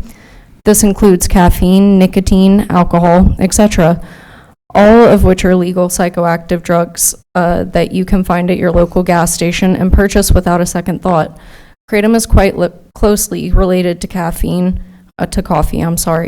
so it falls into the psychoactive category as well. It does not cause hallucinations, as many people suggest. If that were the case, it would be considered a psychedelic. Kratom has been used amongst the working class in Southeast Asia for hundreds of years. It's even documented in scientific literature dated 1836. The paper states that the Malays had been using kratom leaves as a substitute for opium. This brings me to my next point, the opioid crisis we're facing in our country today. There are animal studies from the National Institute of Drug Abuse, or NIDA, suggesting that kratom does indeed ease withdrawal as well as pain within the test group, all while not doing what opioids and opiates do best in high dosages, which is causing respiratory depression and death. This suggests that kratom can save countless lives, especially considering the #1 cause of death for young people in America is overdose. Kratom is considered an atypical opioid or partial opioid agonist to the mu receptors, which is also true for casomorphins, better known as cheese. It selectively inactivates specific signals, which may explain the more tolerable side effects compared to typical opioids. The FDA has taken the position that since the compounds in kratom can bind to opioid receptors, kratom is an opioid. I'm not sure that is a correct assumption. For example, Narcan, which is used to treat opioid poisoning, binds to opioid receptors as well, but no one calls Narcan an opioid. In conclusion, the supplement saves countless lives, and it will continue to do so in your parish if given the chance. Please allow your citizens that chance. Thank you so much for hearing our voices, and have a wonderful night. Thank you.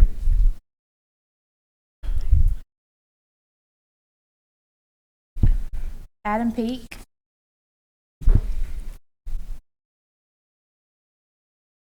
Hello, my name is Adam Peak. I am the owner of Bella Sunrise Smoke Shop in Baton Rouge, Louisiana. I couldn't agree more on the issues of the industry going a little out of control. There are products that I myself refuse to stock that are advertised to me on a regular basis. I was a very big fan when the state decided to ban the nitrous oxide flavored Galaxy gas products as well as the tianeptine. I am happy to lose those profits. I see the warehouses and I know how much money I could be making on a weekly basis. Kratom is completely different. Currently, I'm under the influence of about 6 grams of green vein Mang dye for the past hour.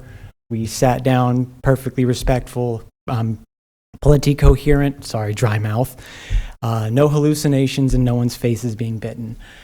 Barring that, there is a bill currently being drafted in the state to make the KCPA Act, Kratom Consumer Protection. I've been waiting for a bill like this for the past 3 to 4 years, some form of guide rails that actually help promote not only the sale of well-tested, authorized kratom, but a bit of restraint on these individuals who are just trying to sell the most potent product. We've been in business since 2009. I pay all my taxes, report all my sales, I follow all the rules. I'm complimented quite often by my ATC agent for my regular compliance. I really think this is something worth looking into, and with y'all's help, we can probably get a lot more of these stores on track. Thank you for your time, and have a wonderful day. Thank you. Vivian Allen.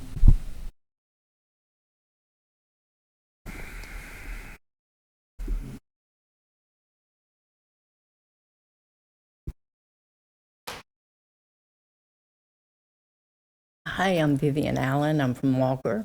I am 61 years old. I was the American Kratom Association state captain for 5 years. I am in full agreement with my associates with the extracts being eliminated out of our stores. I'm in agreement with an age limit, just like cigarettes and alcohol.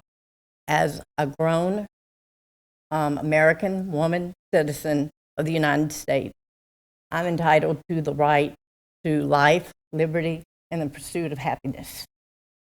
My husband and I have been consumers of kratom for 10 years. My husband uses it to help with his arthritis pain and for energy in the mornings. It's not something that he has to take every day, and he doesn't. He doesn't take it on the weekends, and sometimes he doesn't take it on vacation or for months at a time, because it's not addictive. This stuff that they have in there, these extracts are, and they're dangerous. So what I support is the Kratom Consumer Protection Act. It regulates it, it puts an age limit on it, but it allows adults to make conscious decisions about their own health. So I hope you'll consider this.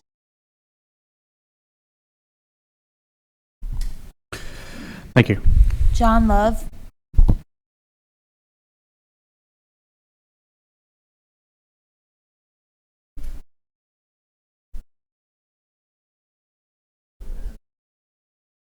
Yep.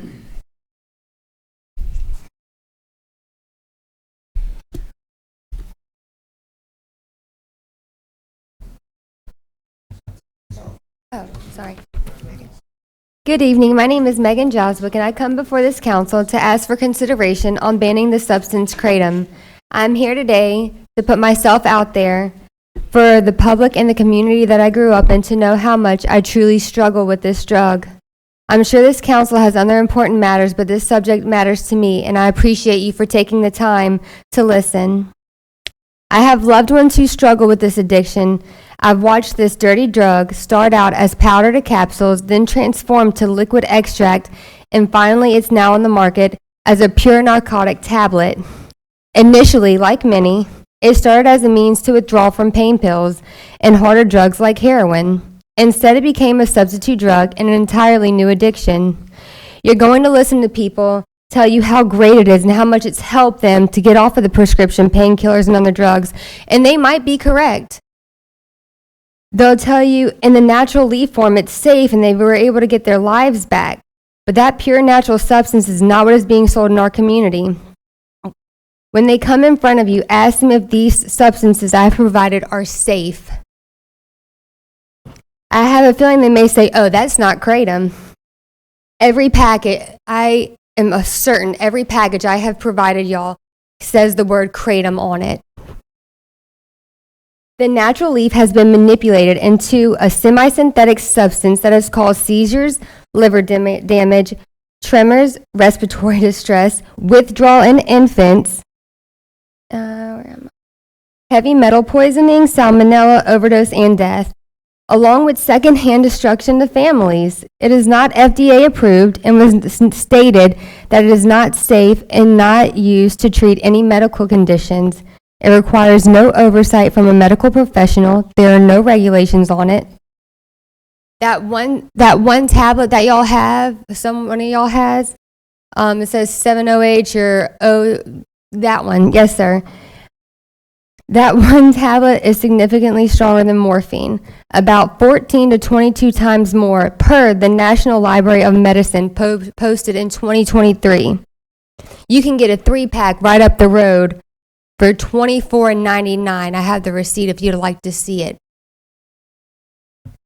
Supporters will say that this drug is safe, that toxicology reports show other substances were in the system of the deceased. It's not the kratom's fault. I encourage this council to pay attention to those trends. This is a legal, dangerous opioid that has been being sold openly from a $1.5 billion industry who wants people to stay and become addicted. I can stand here and tell you all the science-related studies and how it acts on all 3 main opioid receptors and this and that, but honestly, I wouldn't understand the half of it. However, I can show you what our state, our local law enforcement officers, doctors, elected officials say about it. I've made copies of the statements and relevant information on this drug that the council may find interesting. Refer to your statements. I've seen the damage these products can cause the family. I've lived it. I've seen the dependence, the soaking wet bed sheets, the nodding off, the drawn out sentences, the over $700 a month in credit card purchases. My mother has listened to me cry in pain watching someone I care about willing to risk his family and home over this. If any one of you have or has had an addict in your family, imagine them taking this supplement that they can get right up this door, like right up the road. I ask this council to take action like many of our neighboring parishes and municipalities and not wait for the state to make their decision. A few months is not worth another life lost or another person getting addicted. Thank you for your statement. That was right on the money. You told me that you practiced that.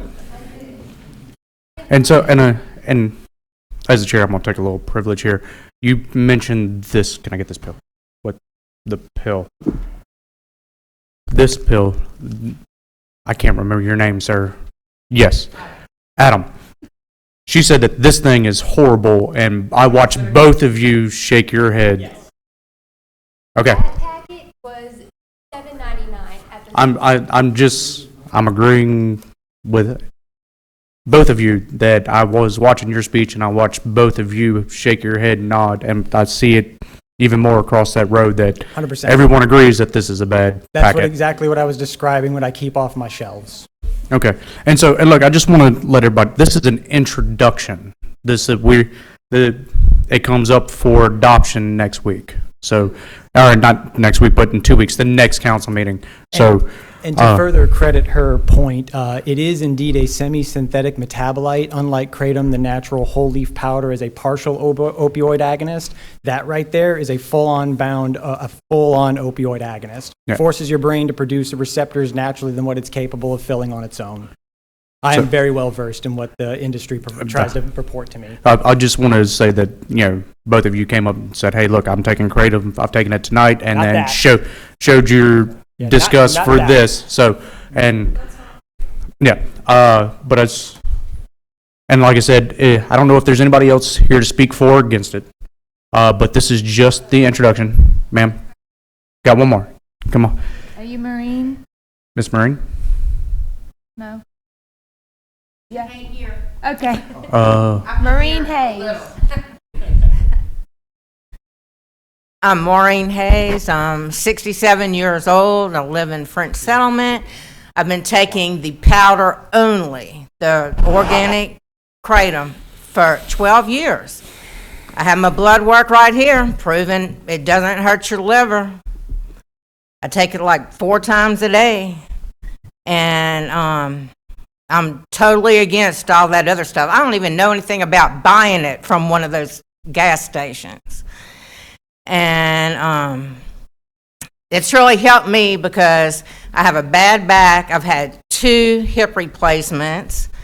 I have bad knees, a shoulder, all that good stuff. And it helps me function. With, when I first wake up in the morning, I can't hardly walk. And so I go turn on the coffee pot, take some Kratom, get back in bed, get up, get my coffee, and just a few minutes, I'm good. Anybody want to see my blood work? I would have to get my wife for that. She's a nurse. So, Thank you. You have a question? Councilman Coates has a Coates. God, I'm going to do this today. Councilman Grove has a question.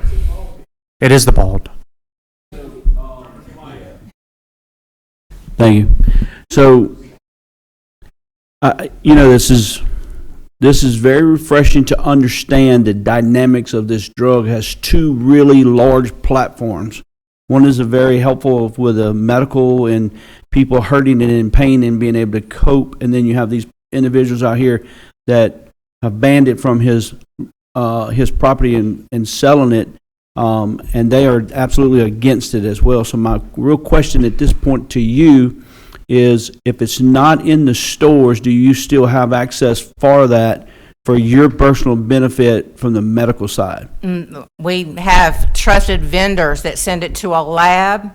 Correct. And then to the states that it's legal in, they'll send it to you. You have solved a lot of questions that I've had, all of you, because my concern was if I'm gonna ban this from the guy that's just walking in off the street, no matter what age they are, and I just want to point something out that's very kind of understanding. We have SAD, Students Against Destructive Decisions, right? What if it's one of them that walk in, have access to it, and they're not going to check no ID, no nothing, and then you have what everyone else is trying to do is ban the bad thing of it. Right. But you're not saying it's banning it is still you're still gonna have access to it to be able to do what you need to do, as well as, and I know Ms. Vivian personally. Yes, sir. So I just want to thank y'all for coming up. It clarified for me a ton. And I know we're gonna do this next meeting, but I'm much better prepared to make that vote next time. So thank you for coming. Thank you. Thank you. All right. Is there anybody else? Wait, all right, 2 minutes and you can come. Yeah, and then Mr. Tooley. And then Mr. Tooley? Is that Tooley? Tooley, yeah. I just wanted to make one quick comment on the topic of a ban, though I did encourage the ban of nitrous oxide. In the state's fourth attempt to curb teen usage and vaping, to which we have a perfect record for kicking kids out and getting death threats from them, it's more or less a factor that I noticed a lot of my competitors typically like doing things under the table. Individuals like me who, as I've been told by my competitors, are stupid for reporting all their sales, etc. This will really go into supporting them. If you ban it, not only is the internet an option, you're going to see little Ziploc baggies of with Sharpie written on the front with Kratom. I really do not encourage bans. It's gonna have some negative repercussions aside from just ordering online and getting something you can't see before you buy. That is it. Sorry. Yep. Thank you. I just want to make a quick comment. So, we're gonna, can we let the officer? officer? I'm sorry. And I then, had no idea. I'm yeah, so sorry. he's gonna come back up and then request to speak, and I didn't know. I'm number 2 anyway. You're so number sorry. 2 in the queue. You're good. I apologize. Know that y'all getting ready to receive thousands and thousands of emails from across the country from people for Kratom. All right. There's positive sides of it. There's negative sides of it. The issue that we saw, the issue that we faced was there's no state law on regulating the age of purchase for Kratom. The KCPA wants to put that in place, which I support. Okay. I am not 1,000,000% against Kratom, Right. but what I'm against is until somebody takes action to protect that's going to have to suffer. But people, the majority of the people who talk about adulterated and unadulterated Kratom, okay, the unadulterated Kratom is when they do their due diligence and their research and they go online and they find the factories who are actually cleaning this stuff up. Because the worst part of Kratom is 7-hydroxymycronine. which is a natural process after the leaf dries after 3 days. If they don't go and remove that, it's in all of it. Okay? So a legitimate, reputable business that's doing kratom and selling kratom will go through there, clean that out, and then you can order online from anywhere in the U.S. and sell it. One of the countries in Asia, contrary to what was said, where kratom naturally grows, outlawed kratom. Why? Because they saw their opioid epidemic drop drastically, but their kratom shot up. It completely mimics an opium, okay? For the brain, everything else. It's bad because what's sold in these stores that I looked at here in your parish is what was sold in ours, and 95% of it is trash. And that's what we would suggest for y'all, that y'all take that into consideration. Thank you. Yeah, you can ask. Councilman Coates would like to ask you a question, officer. Mr. Touye, yes. I have a question for you real quick. Yes, sir. Do y'all have any kind of consequences in your ordinance that y'all filed to prohibit? Okay. There is. So I forgot to bring, I told Mr. Magnus I would bring the copy of the ordinance for Ascension Parish with me, but I didn't. We have it. The first time. Okay. Yeah, the first time sale, there's a fine. Second time, a steeper fine. Third time, they lose their license to operate as a business. Okay, thank you. Okay. And that's just for the sale? Huh? Okay. That's just for the sale? The sale of it? Yeah, just the sale of it. We didn't want to criminalize an individual for the possession of it because as some do their due diligence and research, there seems to be some positives to it. Okay. Okay.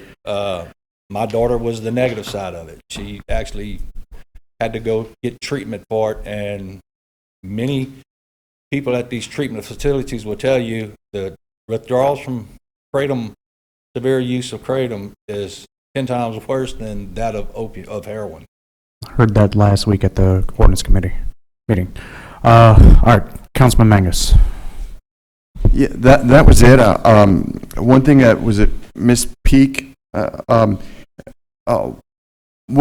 Pearson, when you said that you mentioned caffeine, and I'm not refuting you. I'm reiterating caffeine and other alcohol and nicotine, alcohol. All of these things are psychoactive drugs you can buy without a second thought. Yes. Yes, but as an every one of them at least is regulated in some way.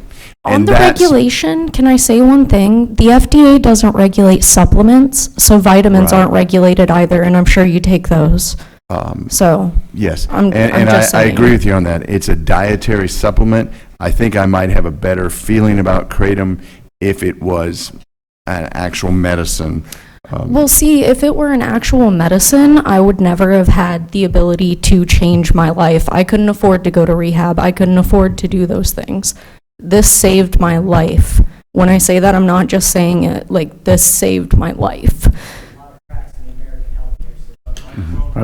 Yeah.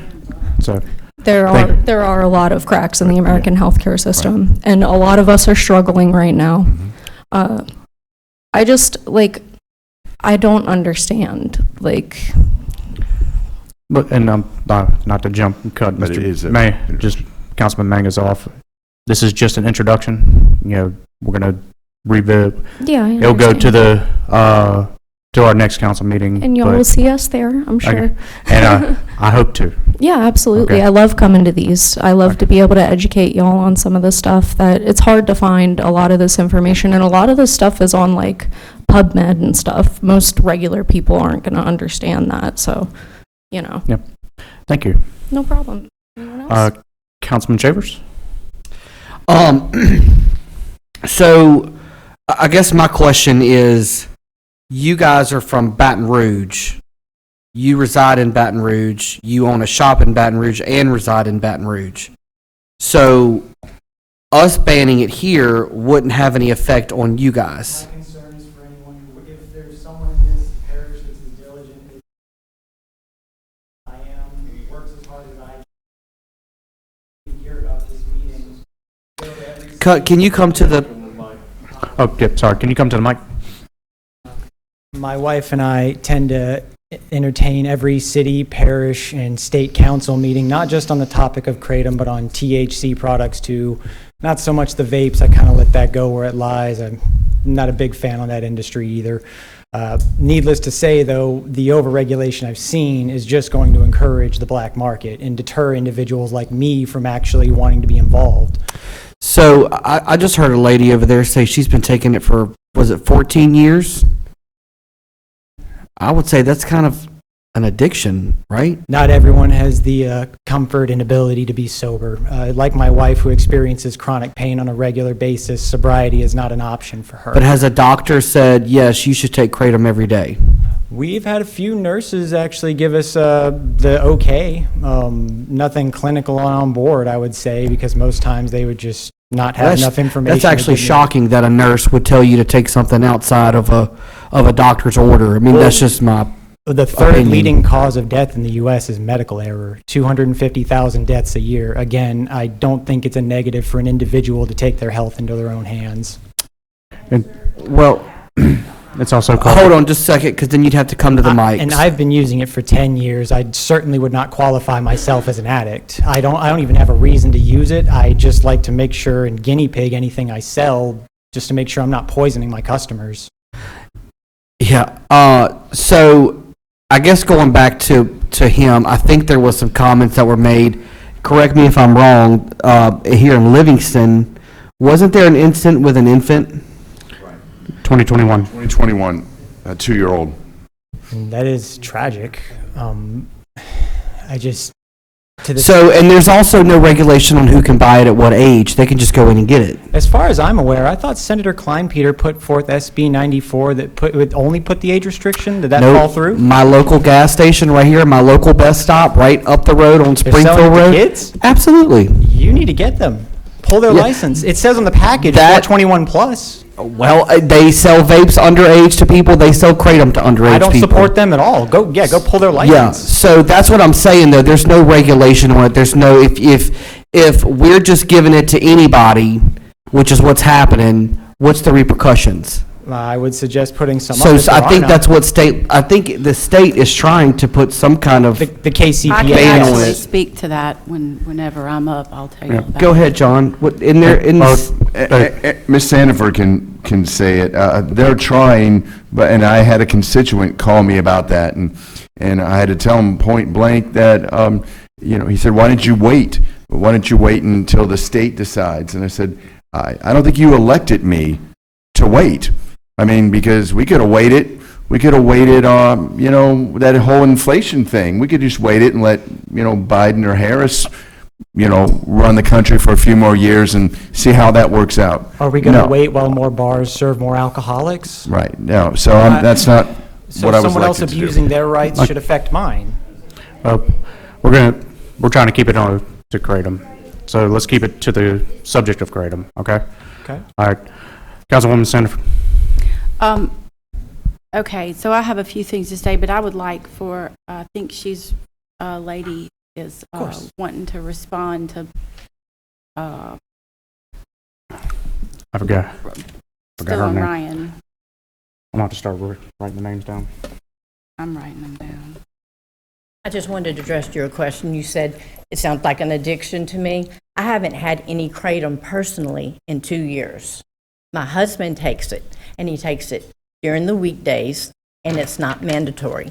He takes it, he doesn't take it on the weekends, he doesn't take it on vacation. He can go months without it, with no withdrawal, no effect, or anything like that. So I just wanted to really make that clear. I used kratom to help me get off of 3 different pain medicines and muscle relaxers over 2 years ago, which left me on oxycodone. In October, I could not get my prescription filled because of the opiate crisis. They're not making as much oxycodone, so it's hard to get your prescription filled. I went through withdrawal for 2 weeks to get my prescription, to have it for a month, to not be able to get it filled again, and to go through withdrawal again. So I went to rehab to get off oxycodone. All I take is Tylenol and ibuprofen. So I just wanted to really make it clear that I'm not addicted to anything. No, was you said, what you said, it sounded like an addiction. So I just wanted to make it No, clear because she to had you. mentioned she had been taking it for 4. I was pointing to this lady over here. Okay, well, it looked like you were pointing No, to me. ma'am, I was so that's pointing why to I this was lady asking. right here. I just felt like I needed to make it clear Sure. that I have been in sobriety from oxycodone May 1st for 16 months. And I'm here so that other people that do take kratom responsibly, adulterated, regulated kratom. If you go online to the American Kratom Association, they have a list of approved vendors that pass all the regulations. You're not going to get cat hair. You're going to have the hair nets. You're going to have a clean environment. You're going to have air ventilation. You're going to have everything that is required. The same thing that they do, as the gentleman said before, for vitamins and minerals that are not regulated by the FDA. Thank you. Thank you. Okay, thank you, Mr. Chairman. So first, let me say, we just making some points. How will we enforce a ban if we can't enforce 21 and above in our parish? Secondly, I don't know how to divvy out the true or the adulterated version versus the unadulterated version, and that to me is above my pay grade. I do know that there are 2 bills currently in the legislature, Senate Bill 154 and House Bill 253. I don't know the difference between which one is which, but I know the difference. One of them is a ban, and one of them is to regulate it, which is what I am for regulating it. And I think the American Kratom Society is for regulating it as well. The extracts do need to be eliminated.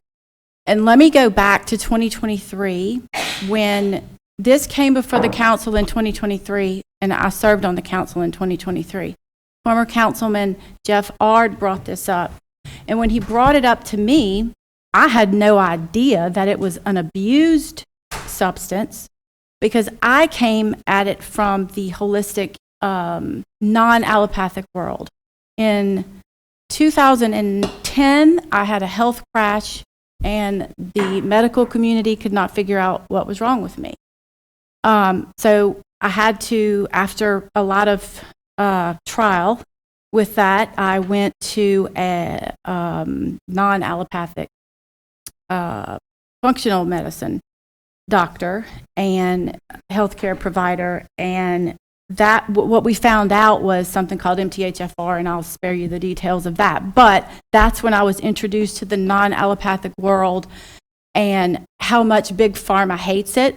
And Big Pharma is not, of course they're going to speak out against this. Of course the medical community is going to speak out against this. But I will tell you that I know people in the medical community that absolutely do tell people to go and take this, and they take it themselves, and they're scared to speak up from being scrutinized and ostracized by their boss, by their supervisors, by the medical community that they work for and that surrounds them. In the past, when this came to the council before, we did not support the ban. And that wasn't even 2 years ago.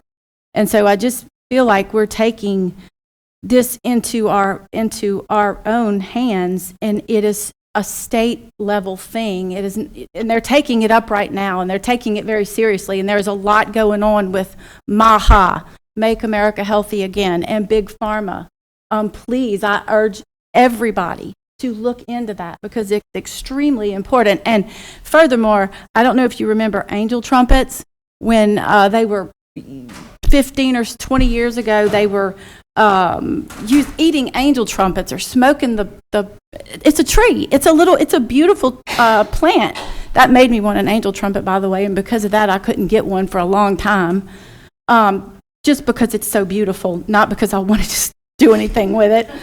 But Sudafed, you can't buy Sudafed over the counter anymore. They took Sudafedrin. They took it out of children's medication 15 years ago, and I was that mom that was going around buying up all the bottles of purple triaminic because I had young kids and nothing else works for them except Sudafedrin. And if somebody who wants to abuse heroin, you cannot stop them from abusing heroin. If gasoline intensifies, the effects of heroin, they're going to drink it to intensify it. You can't stop them from doing that. It could make a bad situation worse, whereas if the state is involved, let them handle it. There's a lot more to it here. I would encourage everyone to do a little bit more homework. But let me get back to Councilman Ard, former Councilman Ard, real quick.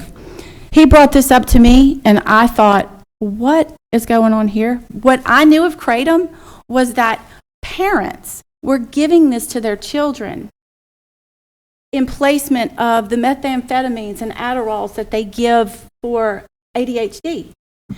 Parents give it to their children. Yes, you heard me right. And they're not going to come here and speak because they're going to be ostracized by everybody here.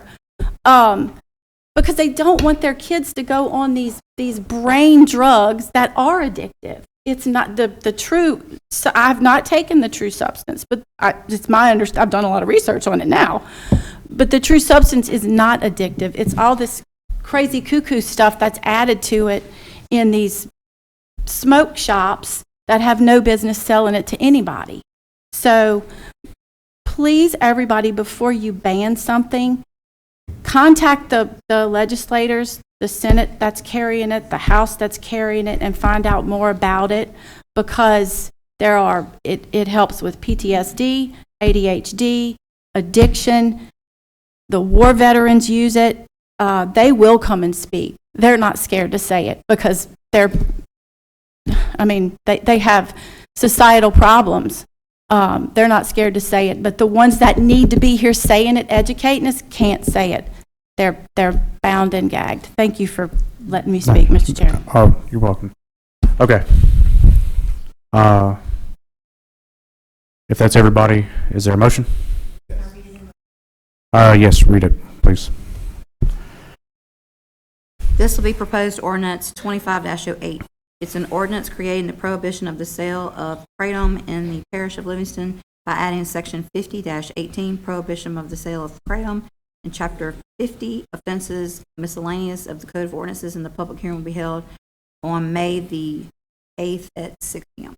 All right, do I have a motion? Yes. Got a motion by Councilman Mangus.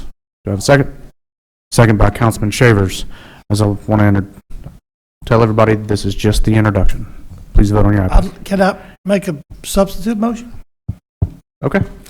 I'd like to make a substitute motion to send this back to the ordinance committee to put in the ordinance that I'm okay with a ban if it's anything to do with other than pure kratom. In other words, banning pure anything. If it's just pure kratom, then that's not. But kratom mixed with anything else should be banned. I'm fine with that.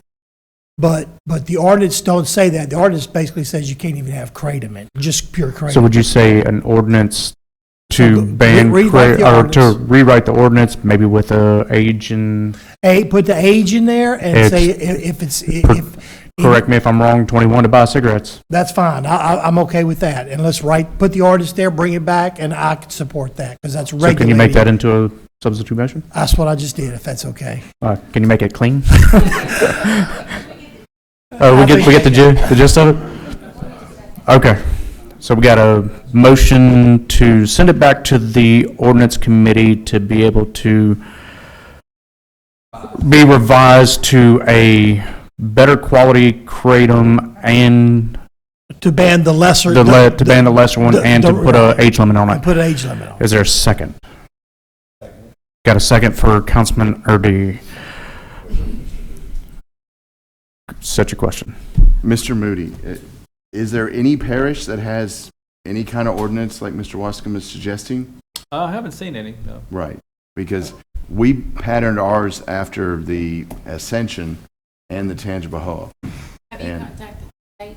Yes, and I believe that what we're doing is in line with what several other parishes have done.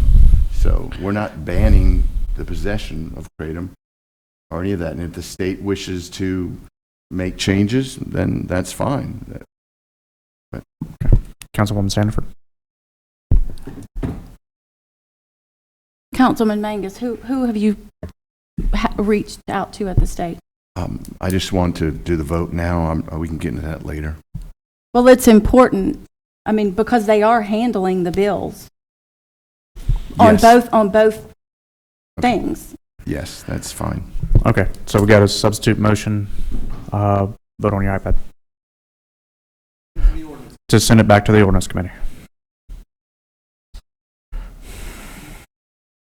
That pass 8-1, the nay being Councilman Mangus. So that's going back to the ordinance committee. All right, moving to the next agenda item.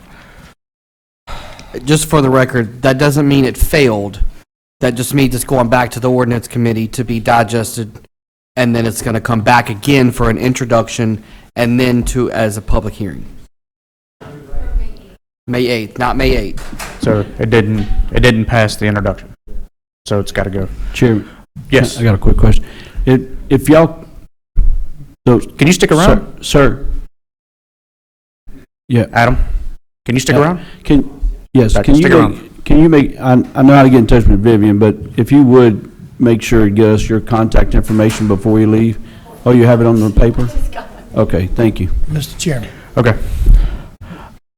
Yes. We may need their help, is why I'm asking. That's why I asked him to stick around. To write a good ordinance. So That's if why I asked him to stick okay, around. thank you. Okay. Adopt the minutes of the April 10th, 2025 regular meeting for the Living So Spirit moved. Council. Move. So- All in favor say aye. Aye.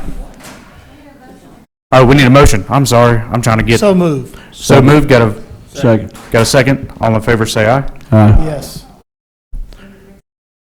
Nope. John Watkins and Councilman Coates. All right, never mind. Vote on your iPad. Taking all my fun away. Yeah. Board appointments and resignations. Recreation District 5. Dean Coates. District 5, I'd like to nominate Mike. Kevin Soto. Tony Mike. Oh, I'm sorry. I apologize. Say it again. I would like to nominate for appointment to the District 5 Rec Board South, Kevin Rashoto. All right. Is that Second. got a motion by Councilman Coates, second by Councilman Wascom. Mr. Coates, is he replacing someone? He's replacing someone who is not in the district. Okay. In the rec boards, they have to live within the district Right. of their So rec board. who's he replacing? Mr. Watts, Kobe Watts. Okay. Put on your iPad. That passed unanimous. And then Rec District 3. So back in December, my board appointment, or January, my board appointment resigned, and after doing some interviews and much due diligence, I would like to see if anybody would put up Mr. Thomas Ferris. I'll move. Got a motion from Councilman Wascom, second by Councilman Shavers.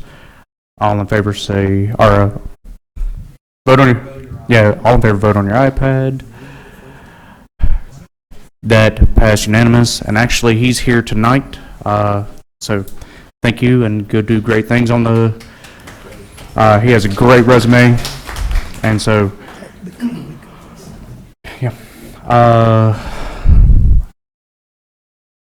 Finance Committee.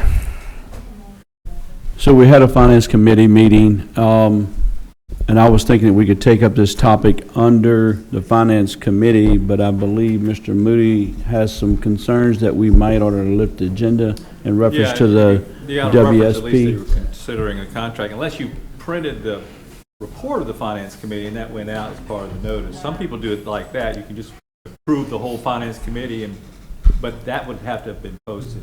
It was not. Okay. So would it be prudent to be able to lift the agenda if Yeah. everyone agrees to address what we discussed? Yeah, without opposition, you can Okay. lift it. Can we move it to the next next meeting? Certainly. What,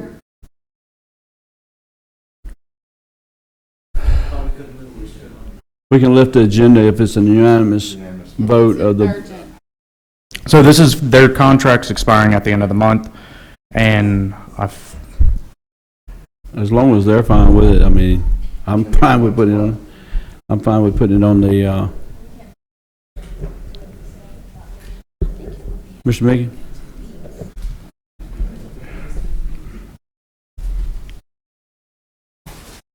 So as we discussed in the Finance Committee meeting, the contract actually does expire, is it April 30? April 30. So Nathan was saying that corporate is not going to let them continue after that point. So I guess we're in a... Can I just ask, and just because I don't know, I'm not on the finance committee, I didn't go to the meeting, and I don't really ask questions about their contract. Why is it just this we're finding out now?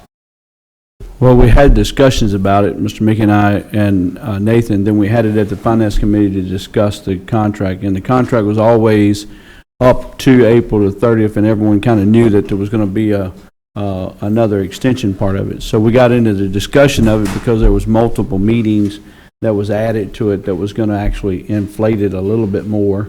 And we've discussed those meetings, and Mr. Mickey has found some money, et cetera. So it's really just the same contract, but we did not send it out and discuss it. So it becomes a formality, and we're not in compliance. So unless the council as a whole agrees to lift the agenda, we're in a quandary, and they're just going to have to stop work at the end of April, and then we'll approve it on May the 8th, and then they can get started back on May the 8th. If that's what they choose for them to do as a company, I'm perfectly fine with it, just so you know, either way. If the council agrees to lift the agenda and we go through it and we vote on it, if you want to put it on the next agenda, I'm fine with that. Reason why I'm asking, because I've asked to lift the agenda before and was told that it was not allowed. It's allowed, and we actually made a vote, and it got turned down as long as, everyone has to vote yes. One person doesn't, and it doesn't happen. I'm just stating to this council, it doesn't matter to me how we handle it. It's just for the contract to do it correctly tonight, the only way we can do it is lift the agenda. Other than that, they will continue to work through April the 30th. They'll take a vacation till May the 8th, and they'll get started back on the 9th. I mean, that's where we're at. Would y'all be willing to do that? Is work to the end of April and then May 8th reinstate your contract? They don't have no choice. That's their contract. In theory, we're not going to stop work on this. A limited notice to proceed would satisfy the people that I have to answer to. I got you. The only thing that's holding, that I'm a little concerned about, is we have not issued our subcontract agreements for phase 3. We have 2 subs that we're going to be working with, Tetra Tech, that's going to be helping with the coordination with the master drainage plan, and Fenster Maker, who's going to help us with the public outreach side. So that might just, we may have to push a public meeting out a little bit just to give us some time to get those contracts done, but that's really, it's not that big of a deal. Do these 8 days affect anything with your timelines? It should not, no. Okay. But I think we should. Yeah, we'll just put it on the next meeting. Well, okay, so Mr. Chairman, may I speak? Yes, So, Councilwoman Sanderford. the legislative auditor says it has to be urgent.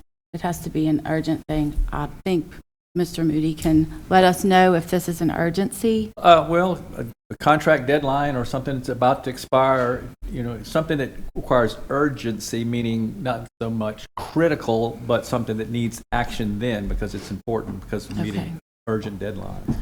And one more thing, is it possible to have a special meeting before the end of the month? That's certainly possible. We just have to have a quorum. Again, I'm perfectly fine with any of those suggestions. I can be here Tuesday night. Have a special meeting or approve it tonight. I think we're well within our realm of being able to do it tonight. We could go after the ordinance meeting Tuesday night. Yeah, is everybody here okay with coming for a meeting? Can't do it at 5. Yeah, we could do it at 5. I cannot do it at 5. Why, Billy? Councilman Taylor. Because I do have a family that I have to get home at some point. We just need one more person. We've got me, John Mangus, Billy, and Aaron. All right, I'll make a motion that we schedule the meeting directly after the ordinance committee meeting, if that's appropriate for the council. I second that.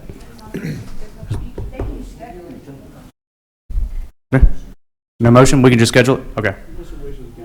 All right. We can schedule that as... Can everybody make that? After the ordinance committee. Tuesday. Huh? Just, I had one question that might make this sort of timing a little easier for us. If the council could give us some direction as to which way y'all are leaning on the number of public meetings, that would allow us to maybe do some pre-planning and make sure that we can have those meetings on time and in place. That's the only thing I might ask from y'all tonight.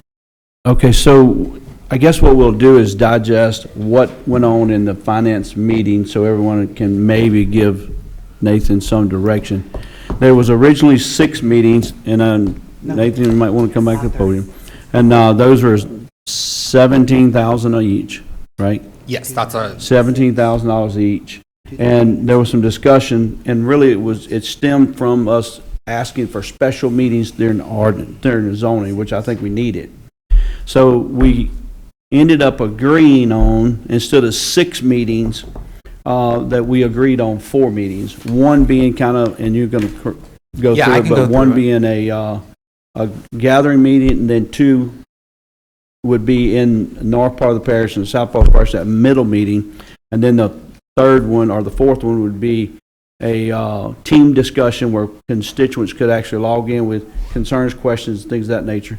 But you highlight it, and we basically went from 6 meetings to 4 meetings, and still trying to give the people some notification, just trying to save some money is all. Go ahead, sorry. Oh, no worries. You went through it pretty well. So basically what we've proposed is 3 meetings, 3 different meetings. So either we were asking for 2 of each of those rounds of meetings or 1 of each of those rounds of meetings. So I'll go through the... Yep.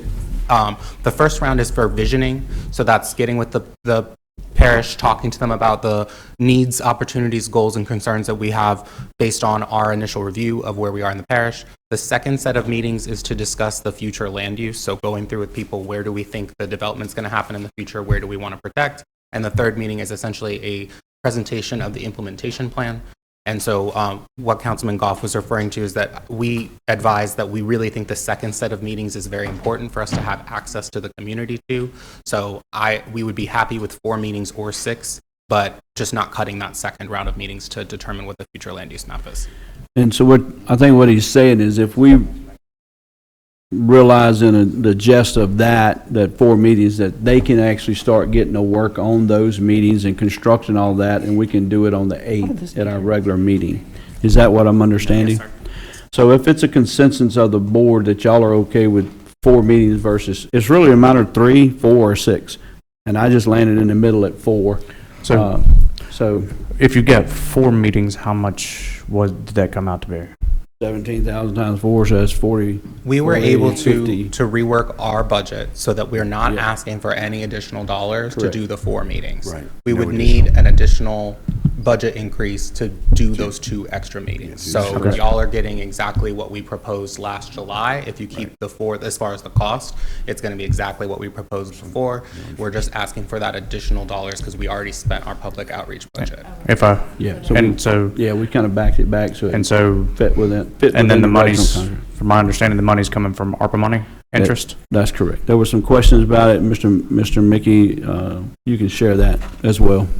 So I think we got all our bases covered, but, and I'm going to just say this falls square on my shoulders as a finance director, that I thought we could just handle it on the finance. And as I understand now, because it's a contract, even though it was the same contract. Still opposition to hearing it tonight?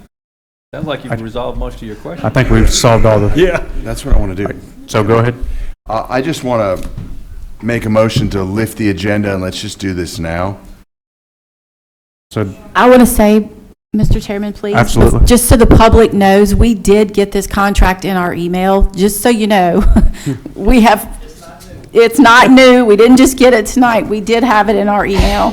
Thank you, Mr. Chairman. Are we just doing? Mr. Jerome's contract doesn't need to be extended. There was just some discussion at the finance about where he was at. So Mr. Jerome's had, like, he had utilized the funding for the original contract. The budget does have 50,000 in it for Mr. Jerome extension. So, I mean, that's, we don't have to do his tonight. We need to work on WSPs, right? Yeah. That's correct. All right, so I've got a motion on the floor to lift the agenda. I'll second that motion. Got a second? All right. Lift the agenda so we can vote on it now, not at.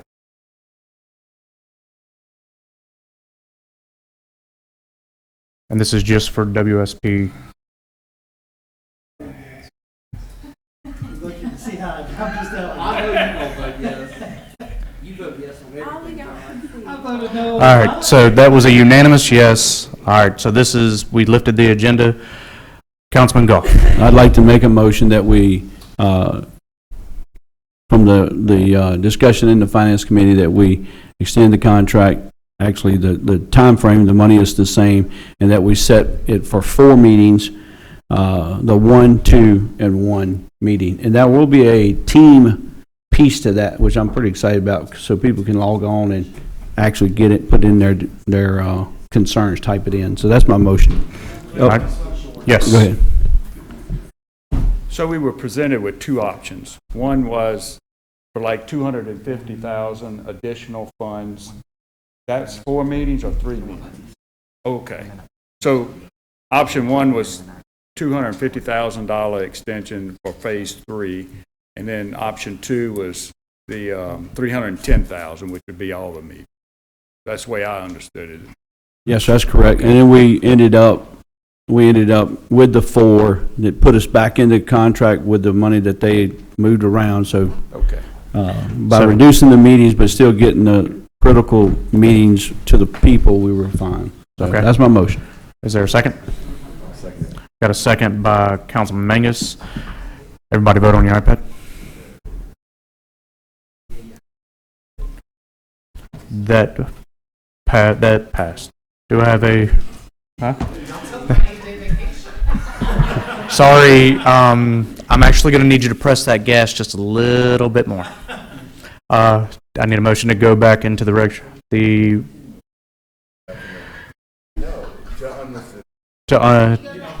to go into the regular meeting. So I got a motion by Councilman Mangus, second by Councilwoman Sanford. All in favor, vote on your iPad. That passed unanimous. Infrastructure Committee. Infrastructure Committee, first I want to thank the council and for addressing that, getting it taken care of, and moving forward. Infrastructure meeting, we just went through some discussion, so there's really not a lot to report. Thank you. Okay. Ordinance Committee meeting. Yeah, we passed, I think we had 5 ordinances on the agenda. We passed tonight, or we put them on, no, we had 4. We had the door hangers, which we did tonight, the subdivision regulations, and then there was some chapter 117 ordinance. I think there was 2 that you had on there. Yeah, pond. No, we got the pond. It was the other one. Yeah. One. Yeah. Anyways, we put those to the next ordinance meeting agenda, which will be this coming Tuesday, April 28th, 29th. At 5:30. So, y'all have ordinances, I'm sure. I think the Kratom's going back again, so that's all I've got on the ordinance committee. Okay. District Attorney's report? No report tonight. All right. Councilman comments? I have one. Hold on. Who got first? Got a comment? Mr. Coates? Yeah. I want to say, please keep the parish president in your prayers. He's got COVID. Dee Dee has got COVID as well, and I talked to him today, and Dee Dee is doing a little better. Randy's kind of on the worst end of it, so just keep them in your prayers. Councilman Hurry? Got a comment? We had our Turn your mic on. I'm sorry, I guess it's getting late. So, no, I just wanted to say that we did have our Hungarian festival a couple weeks ago, and it turned out very good. I think I reiterated that the last time we was here about the ambassador, so I'm just kind of repeating myself tonight. Thank you. Thank you. Oh, yeah, thank you, Dean. I appreciate that. What was it? Tuesday night at Carter Plantation, we had a Liberty Bells meeting that we all attended, many people, including all the Liberty Bells. And Mr. Billy Nungesser showed up as our guest guy, our guest speaker. And he you know, the Liberty Bells had their regular meeting, and then Billy Nungesser offered us about half the world, the Hungarian people. So I'm pleased to say that he just threw it out there like gifts. And we're moving towards a true festival with a queen, going to the Rose Bowl parade one day, and all that. That's all in the offing now. So I am proud to say that I left that off. Thank y'all. That's awesome. Ms. Councilwoman Senator? You're moving down this way, right? Yes. Okay, so there is a spring festival in Denham Springs this weekend in the Antique Village, Saturday. I am tired of you taking everything that I'm going to say. I'm sorry. I was going to talk about angel trumpets. Took that away from me. I'm sorry. Councilman Mangus. Wait, I just wanted to say, please you're come done. out. Please come out, support local. It's very important to support local right now. Come out. Okay. It's a big deal. Councilman Goff?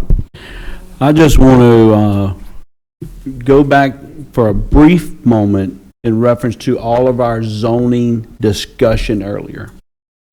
Mr. Wascom and myself have served on City of Denham Springs. I've served on the town of Walker, and we have digested a lot of this stuff, and I know it's new to a lot of people up here, and it was very good and healthy to hear and understand everyone talking about it in our parish moving forward. I'm so happy that we have zoning, so happy that these things come up in front of us, and it was just a breath of fresh air. But I do understand, and so I'm just going to try my best in the future to sit back and let y'all do y'all's thing. Thank you.